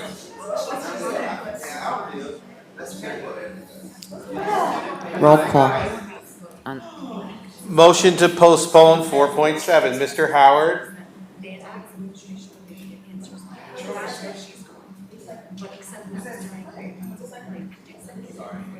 I didn't hear the question. There's a motion to postpone 4.7. The roll call is, you're the first one, Mr. Howard. No. Ms. Politi? Did we second that? Yes, ma'am. No. Mr. Stewart? Yes. Ms. Christine Bello? Yes. Thomasina Bello? Yes. Mackenzie Boucher? Yes. Ms. Victoria Boucher? Yes. Mr. Bergarelli? No. Mr. Durag? 3 against 5. You guys have to be ashamed. Motion to postpone passes. This is what racism looks like. This is what racism looks like, Victoria. All day long, you've been sending me messages. Promise you wouldn't come here and do this. This is disgusting. I'm going to make a comment I have reached out to you, and I have had conversations with you. A forensic audit, from what everyone has just said, is a ridiculous amount of money. So until I can talk to Ms. Roaring, I don't want to discuss it. That's why I asked to postpone it. If I have a question about the audits, if I have a question about the audits, I'm not confident on voting on this until I talk to Ms. Roaring about the audits. She's not. Okay. Start reviewing the previous audit. Ask the people who know about it before you do those meetings. 4.8. Do something like this. 4.8. Can I have a motion, please? Second. So moved. It's wrong. It's wrong. Discussion. Point of order, I couldn't hear anything. Who made that motion? Thank you. Who seconded it? Thank you. Okay, discussion. Everybody told me not to trust you. Okay, roll call. Roll call on 4.8. Ms. Politi? No. Mr. Stewart? Yes. Ms. Christine Bello? Yes. Ms. Thomasina Bello? Yes. Ms. Mackenzie Boucher? Ms. Victoria Boucher? Point of order, Madam President, point of order. Did we have discussion? I asked for it, no one responded. Did you hear it? I'm sorry, I didn't hear it. Did anybody else hear that? I didn't. It's kind of loud. I didn't hear that. Can't hear over the audience. So can we go to the question? Miss Victoria Boucher? Discussion. Can we have discussion? Oh, you having discussion? We didn't have discussion on this item. I didn't even hear a second. Replay the tape, because now she's manipulating the clerk. Yeah, you're that's insane. What's the point of Miss Victoria Boucher? Point of order. the clerk? We had no discussion on this resolution. The clerk should know whether or not the discussion should have been had. I called for discussion, no Okay, one. so Madam President, Madam President, I'm telling you, we didn't hear you. I did not hear you. Okay. I really didn't. So do you want to squelch our right to have a debate on Okay, this? sure, we can have discussion. Thank you, Madam President. It wasn't so hard. Go ahead. So I've heard many people speaking here tonight in regards to the locale changes. And I think what people didn't speak to, yes, you want to move it around, but understanding it's hard comparison of the city of Newburgh, a highly impoverished city, when you compare it to the town of Newburgh and the town of New Windsor. The car ownership, vehicle ownership in the city of Newburgh is not like the town of Newburgh and town of New Windsor. These board meetings afford individuals who don't have access to vehicles, who come from highly impoverished backgrounds, the opportunity to walk to the meetings, to be a part of what we do as a board, to advocate on behalf of their children. The fact that the meetings are streamed, you're not keeping anybody from seeing and viewing the meeting, but you will be preventing individuals who do not have the opportunity to bore the cost of Ubering or taking a taxi cab to the town of Newburgh or the town of New Windsor four times, 2 times a month. And I think it's unfair. We know the poverty level of the individuals that live in this community, and I think it's insensitive to them and their financial situations to put that added burden on them. And this is the location of the education. Can I ask, why do you think that the people in the town of Newburgh or the town of New Windsor don't deserve fairness too? I didn't say they don't deserve fairness. I said the poverty level in the city of Newburgh is much lower than the town of Newburgh and the town of New Windsor. That's what I said. And that's just a fact. And we talked about equity and we talked about equality. And I gotta disagree with the individual who spoke earlier, because it's not equity. Equity goes, the resources goes to those who need it. Equality, everything is equal. So to use equity in that instance is incorrect, because if we were using equity as a foundation of what we were going to do, we knew that the persons that live, or the people that live in the city of Newburgh, for them to bore the cost of having to travel to the towns, that's not equity. But here's the bottom line with that. You have 3 municipalities that all contribute their tax dollars to this district. They deserve to be able to attend a meeting at least once every 3 months. We can all drive. We are from the town. We have a car. We can all drive here. The city is different. They cannot drive out. The town, they can all drive. So not everyone feels that way. There are people that are impoverished also in the town of Newburgh, New Windsor. So it's not like they live. Who voted to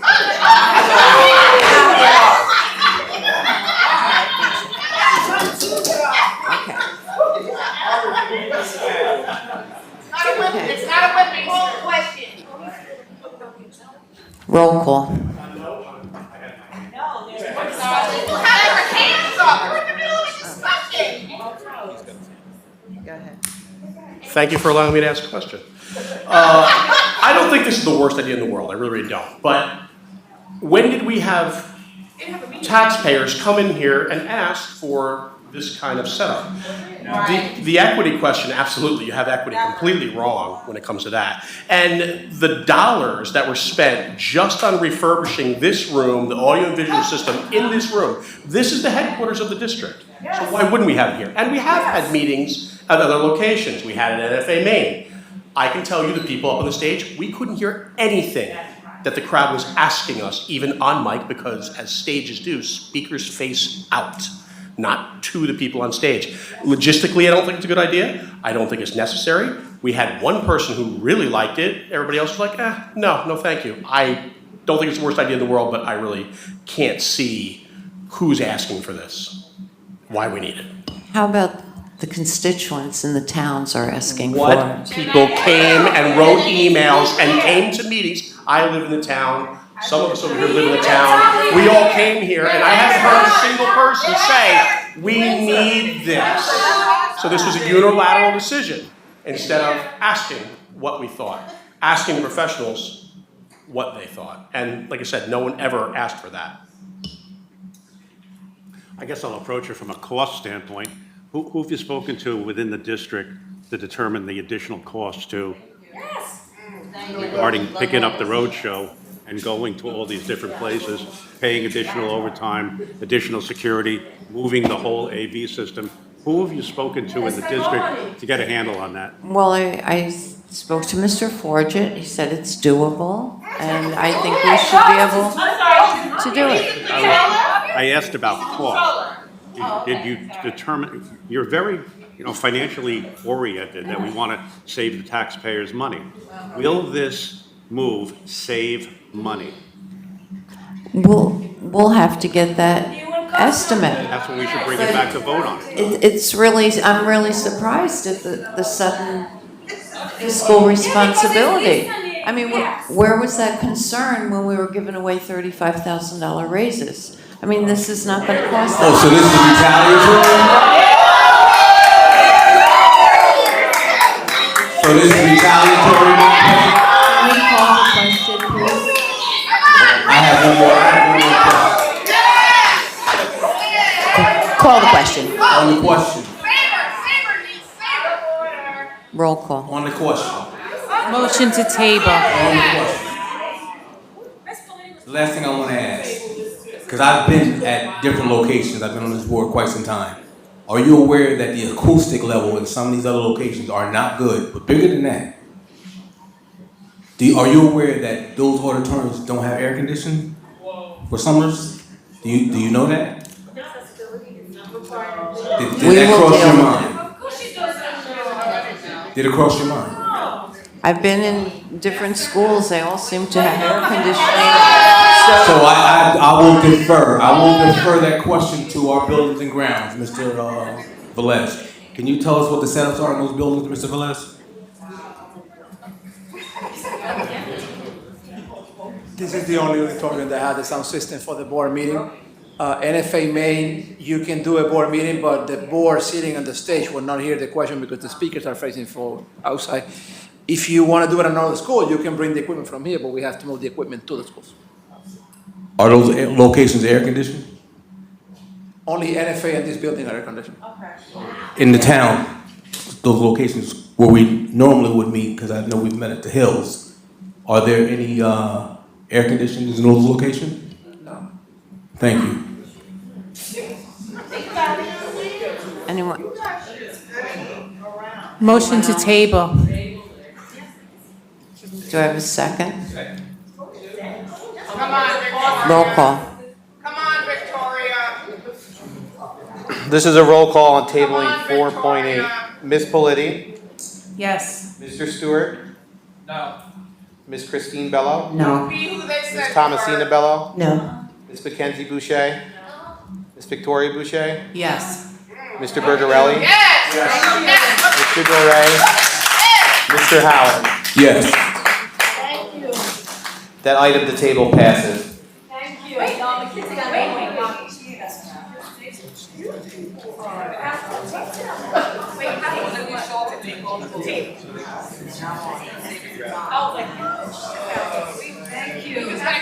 Mr. McElroy. Thank you, Madam President. On the Human Resources agenda, I have items 5.1 through 5.11 for your consideration on tonight. Thank you. Would anyone like to separate any out? Anyone? Okay. Can I have a motion? Second. Discussion? Roll call? Mr. Stewart? Yes. Ms. Christine Bello? Yes. Ms. Thomasina Bello? Yes. Ms. Mackenzie Boucher? Yes. Ms. Victoria Boucher? Yes. Mr. Bergarelli? Yes. Mr. Duray? Yes. Mr. Howard? Yes. Ms. Politi? Yes. Thank you, Madam President. That concludes my items.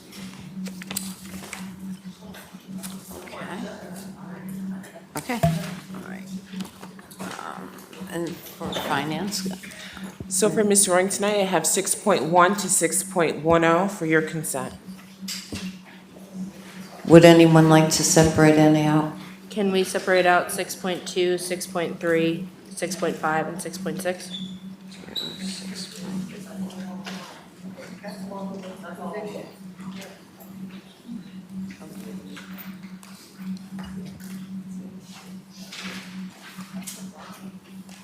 Yeah. I'd like to separate out 6.9 and 6.10.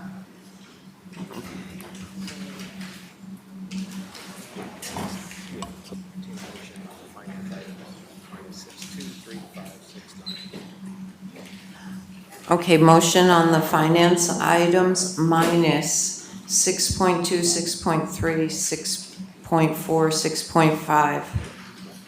6.4 is part of the consent, so it's 6.2, 6.3, 6.5, 6.6, 6.9, 6.10. Okay. Everything minus those ones. Okay, motion So moved. and a second. Okay, discussion? Okay, roll call. Ms. Christine Bello? Yes. Ms. Thomasina Bello? Yes. Ms. Mackenzie Boucher? Yes. Ms. Victoria Boucher? Yes. Mr. Bergarelli? Yes. Mr. Duray? Yes. Mr. Howard? Yes. Ms. Politi? Yes. Mr. Stewart? Yes.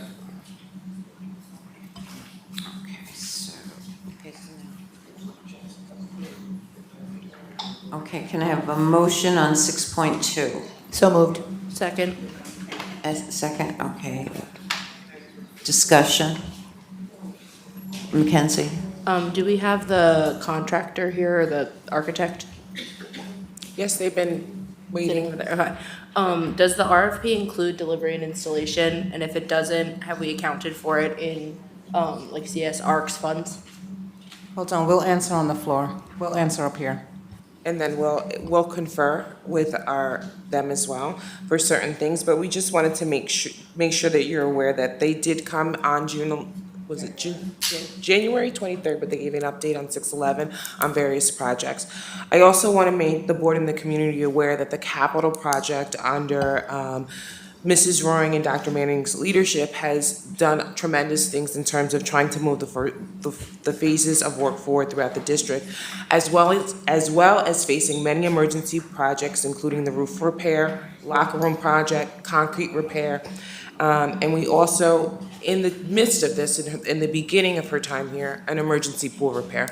So there has been much work done in the district of just trying to get bids, get contractors in, and just have safe and sound facilities for our students. So if the architects from CHH can ask about I'm sorry, I'm just trying to figure out which question it was. 6.2, to just confirm that delivery and installation is accounted for in the bid. So in the bid process, what goes with that in terms of delivery and installation of that project? Anyone else? Yes, Sorry, you can answer. so this specific project is for Labella and not CSArch. And so the work that's involved with 6.2 is switchgear, and essentially it's through a vendor.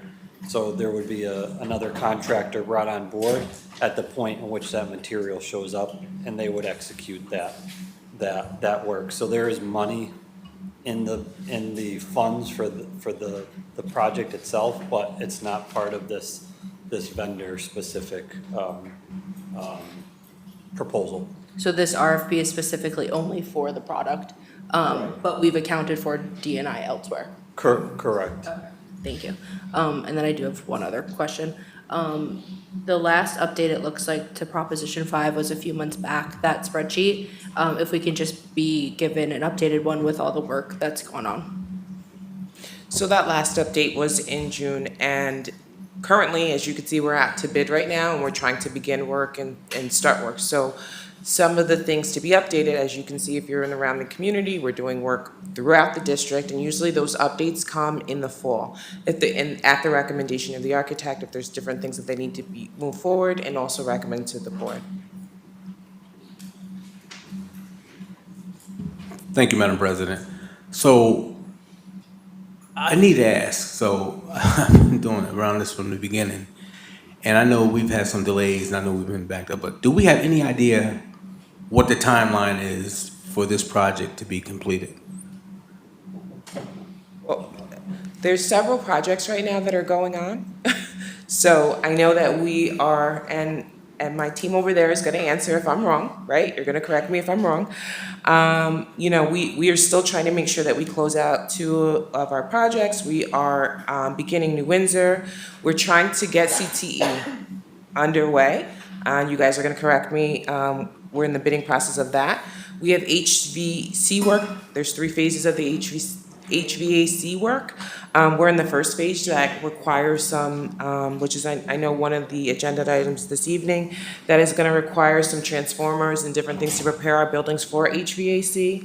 And then, as well as that, all the emergency projects. So as we go through building inspections and different things, there's projects that, unfortunately, like the roof project that came up, I think, about 2 weeks ago, that we have to replace. So all this has to be addressed in a timely manner. So our hope is to stay online. If we look back at the original project, for some of what we discussed in terms of HVAC in 2019, the timeline that was given to us let us know that we should be starting on Meadow Hill, GAMS, and Temple Hill in the summer of 2024. And it is the summer of 2024, and we would like to start. Okay, so I only asked that question. I knew the answer, but I'm getting beat up in the community about what's going on with our CTE project. And I just wanted that to be a matter of sharing it out here. But bigger than that, I think that we as a district, we need to do a better job of getting that information to the public. I know we had the presentations here at the board meetings. I'm here. But I get beat up in the community so much. Yo, what's going on with the CTE project? What's happening? What's going on? So maybe we can probably try to do a better job of getting that information to the public.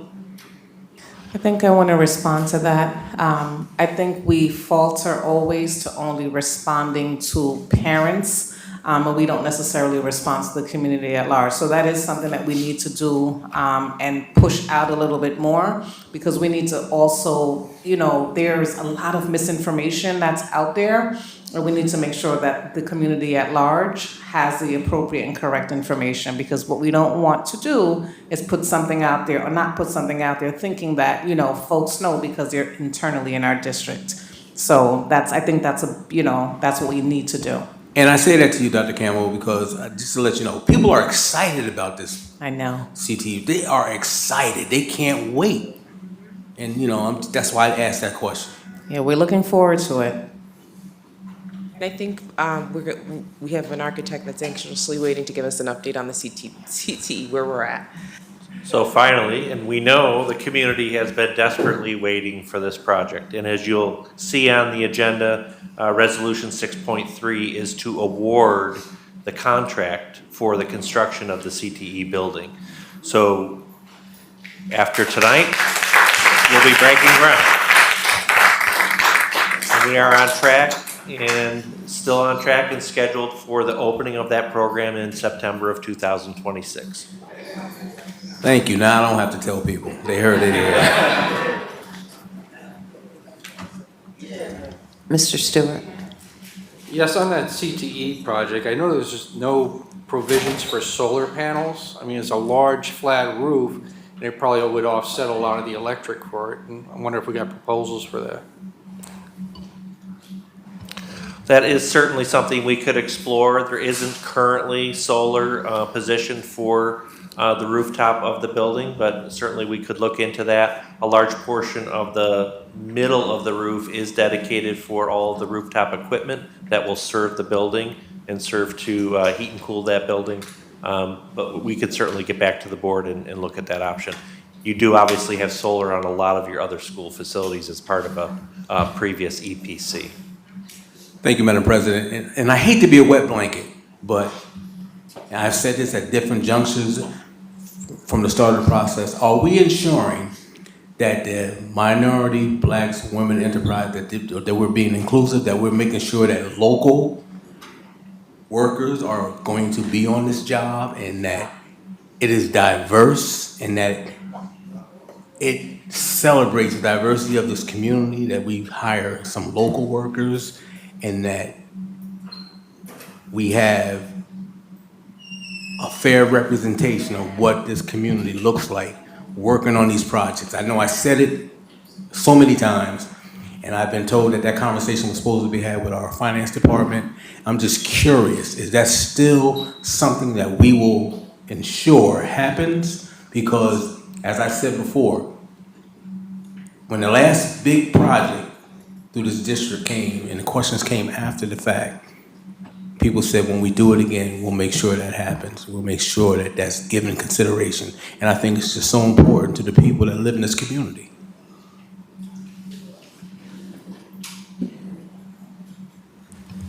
Okay. So, Oh, I'm sorry. okay.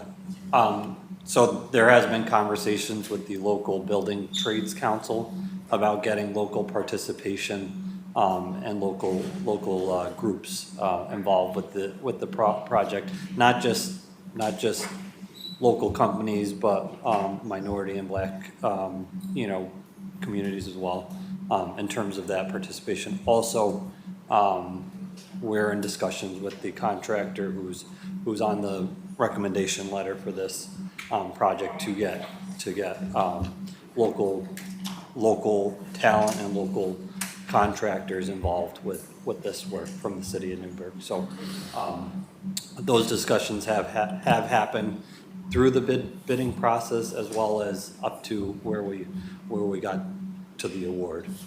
Thank you so much. I mean, I'm just looking forward to see some of our young, recently graduated young men and women being on those sites and working. I think it'll be so beautiful for the community. It'll be such a great thing for the young people to get an opportunity to learn those experiences and learn those trades. So I'm looking forward to it. Thank you. And sorry, I just want to elaborate as well as a apprenticeship program was another discussion for that as well. Thank you.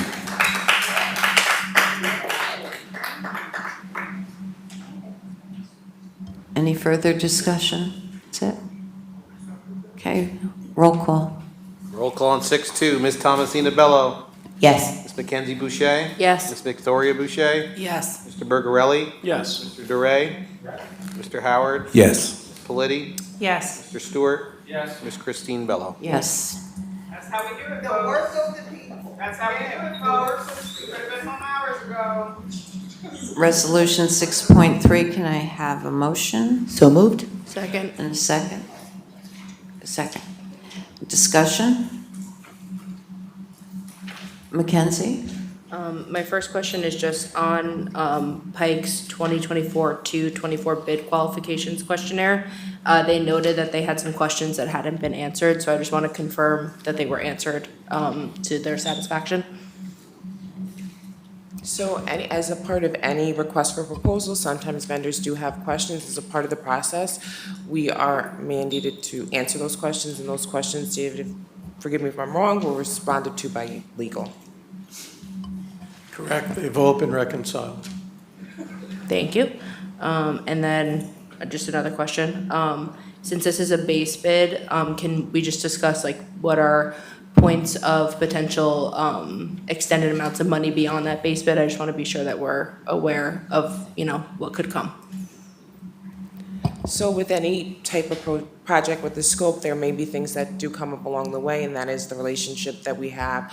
If we look back at the table, we have a district representative, we have our contractor, we have our architect. So they are the professionals that will be doing the job, and if there's recommendations that need to be made to change the project, they come back here, give us updates, and request those proposals to keep the project moving forward. It's hard to kind of give a response to what it could be. We don't know if they, dig into something and find something. That is why they come back to the board. They are running the project on behalf of the district. We are the fiscal oversight to the project, and we give them recommendations. I mean, they give us recommendations as professionals, and we follow them. One more, sorry. This is my, I do this for work, so just a lot of questions in this. So currently the bond has, for the June 11th presentation, we have about 29 million left based off of this proposal. So this is just a going forward question. Should there ever be a time that we're exceeding the bond? Do we have a plan in place of what that looks like? I just want to be prepared. So we legally can't go above the bond. It was voted on by the taxpayer, so the number is the number. If along the way there is a need to pay for something that may come up or a roadblock, as a board, you guys will vote to figure out how that can happen. So that's nothing that we can't go above the bond. The bond is the bond. It is, and we're gonna stay within that number, right? We are staying within that number of the bond. Any further discussion? No. Okay, roll call. Miss Mackenzie Boucher? Yes. Miss Victoria Boucher? Yes. Mr. Bergarelli? Yes. Mr. Doré? Yes. Mr. Howard? Yes. Miss Politti? Yes. Mr. Stewart? Yes. Miss Christine Bello? Yes. Miss Thomasina Bello? Yes. Okay, resolution 6.5. Can I have a motion, please? So moved. Second. Second, discussion. Mackenzie. Me again. So this is from what it looks to be like HVAC thermal systems. So one, do we need to order it this far in advance? Is that because of lead time of product? And then two, are we sure, like if we do order it, are we having to house it somewhere? Have we accounted for that? And then three, are we sure that technology won't need to be updated since we're ordering it so far before the building is up? So as a part, again, and I'm going to let them answer this question, but as a part of the process, we are given advice from our contractor and our architect regarding the scope and sequence of the work. So that is what we are paying them for. We are paying them to scope and sequence the work so that it hits our deadline. We told them we want CTE open on this date. They are planning their work back from there. So they know the lead times on materials, and they can speak further in terms of the lead time for this particular thing, but they order whatever fixture, whatever building supply, whatever concrete work, they're organizing the project, and that is what we're paying them for. But I'll let you, if you guys can answer in terms of the HVAC, what is the timeline and the industry standard regarding technology? So in terms of timeline, I think we have time on our side right now for the equipment and material, but from a procurement standpoint, it's always best to get that ahead of time and have it available, so when you're putting it in, you're not rushing or trying to get that material. So the other thing is that the equipment was designed for current standards, and we see that we looked ahead, or the design team looked ahead and saw that this was to be done or designed based on the next 2 years, what may get phased out. So therefore the equipment is up to date with the current standards, and so this approach here is the best approach in terms of getting the type of equipment the district wants and to have into this new age facility. And one of the reasons why we had to order this equipment upfront is, I'm going to give you a good example. Over in Heritage Middle School, we installed Central Air last year, and it's not working because we ordered the electrical gear in August of 2022. It came last week. So we have to order the stuff, so when we're ready to install the equipment, we have everything in place. And it's not gonna show up next week, it's gonna show up as we build the building. And just to confirm, we've accounted for the storage of that product if it comes early. So the product will be coordinated with the general contractor and their subcontracts to receive that material and obviously position it for install. God bless.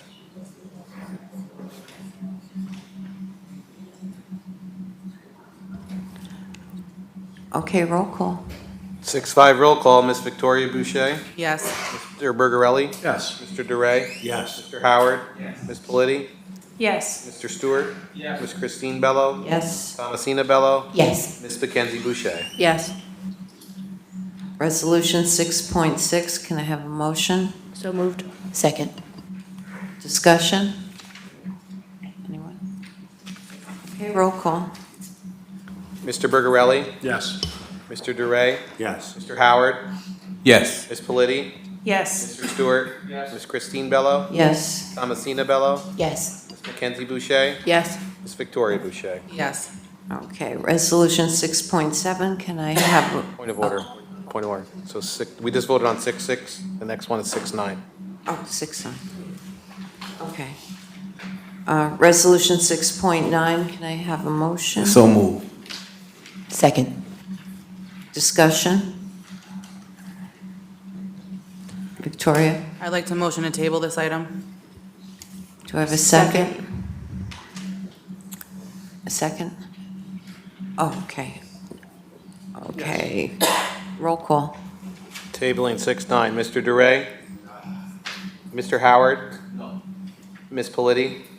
No. Mr. Stewart? Yes. Ms. Christine Bello? Yes. Thomasina Bello? Yes. Ms. Mackenzie Boucher? Yes. Ms. Victoria Boucher? Yes. Mr. Bergarelli? Yes.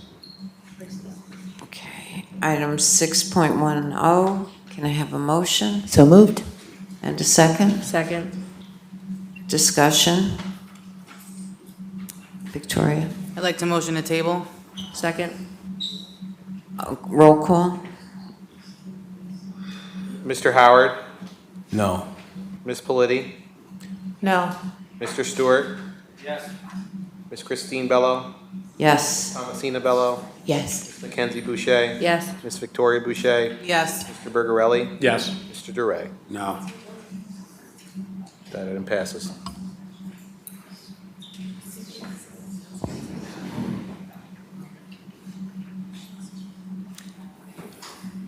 So that concludes the finance items. Now I'll move on to my items, items 7.1 to 7.3 on the agenda for consent. Does anyone want to separate any out? Okay. Can I have a motion? So moved. Second. Okay, discussion? Oh, or no? Okay, roll call. Ms. Politi? Yes. Mr. Stewart? Yes. Ms. Christine Bello? Yes. Thomasina Bello? Yes. Ms. Mackenzie Boucher? Yes. Ms. Victoria Boucher? Yes. Mr. Bergarelli? Yes. Mr. DeRay? Yes. Mr. Howard? Okay, and number 8. Thank you, that concludes my items. I don't see, oh, Dr. Mack, take it away. Thank you. I have items 8.1 through 8.3 for your consideration, Madam President. Thank you. Can I have a? So moved. Second. Did we need to separate any out, or no? Okay. Okay, can I have a motion? So move. Second. And roll call. Mr. Stewart? Yes. Ms. Christine Bello? Yes. Ms. Thomasina Bello? Yes. Ms. Mackenzie Boucher? Yes. Ms. Victoria Boucher? Yes. Mr. Bergarelli? Yes. Mr. DeRay? Yes. Mr. Howard? Yes. Ms. Politi? Yes. Okay, so this is-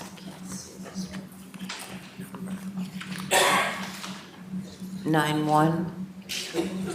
Mr. Bear. Thank you, Madam President. Good morning again. I have 9.1 for the board's consideration. Okay, can I have a motion? So moved. And a second? So moved. Second. Second, sorry. Discussion? Anyone? Okay, roll call. Ms. Christine Bello? Yes. Ms. Thomasina Bello? Yes. Mackenzie Boucher? Yes. Ms. Victoria Boucher? Yes. Mr. Bergarelli? Yes. Mr. DeRay? Yes. Mr. Howard? Yes. Ms. Politi? Yes. Mr. Stewart? Thank you. That concludes my items.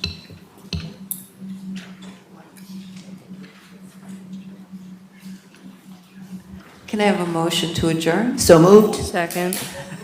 Roll call. Ms. Thomasina Bello? Yes. Ms. Mackenzie Boucher? Yes. Ms. Victoria Boucher? Yes. Mr. Bergarelli? Mr. DeRay? Mr. Howard? Ms. Politi? Yes. Mr. Stewart? Ms. Christine Bello? Yes.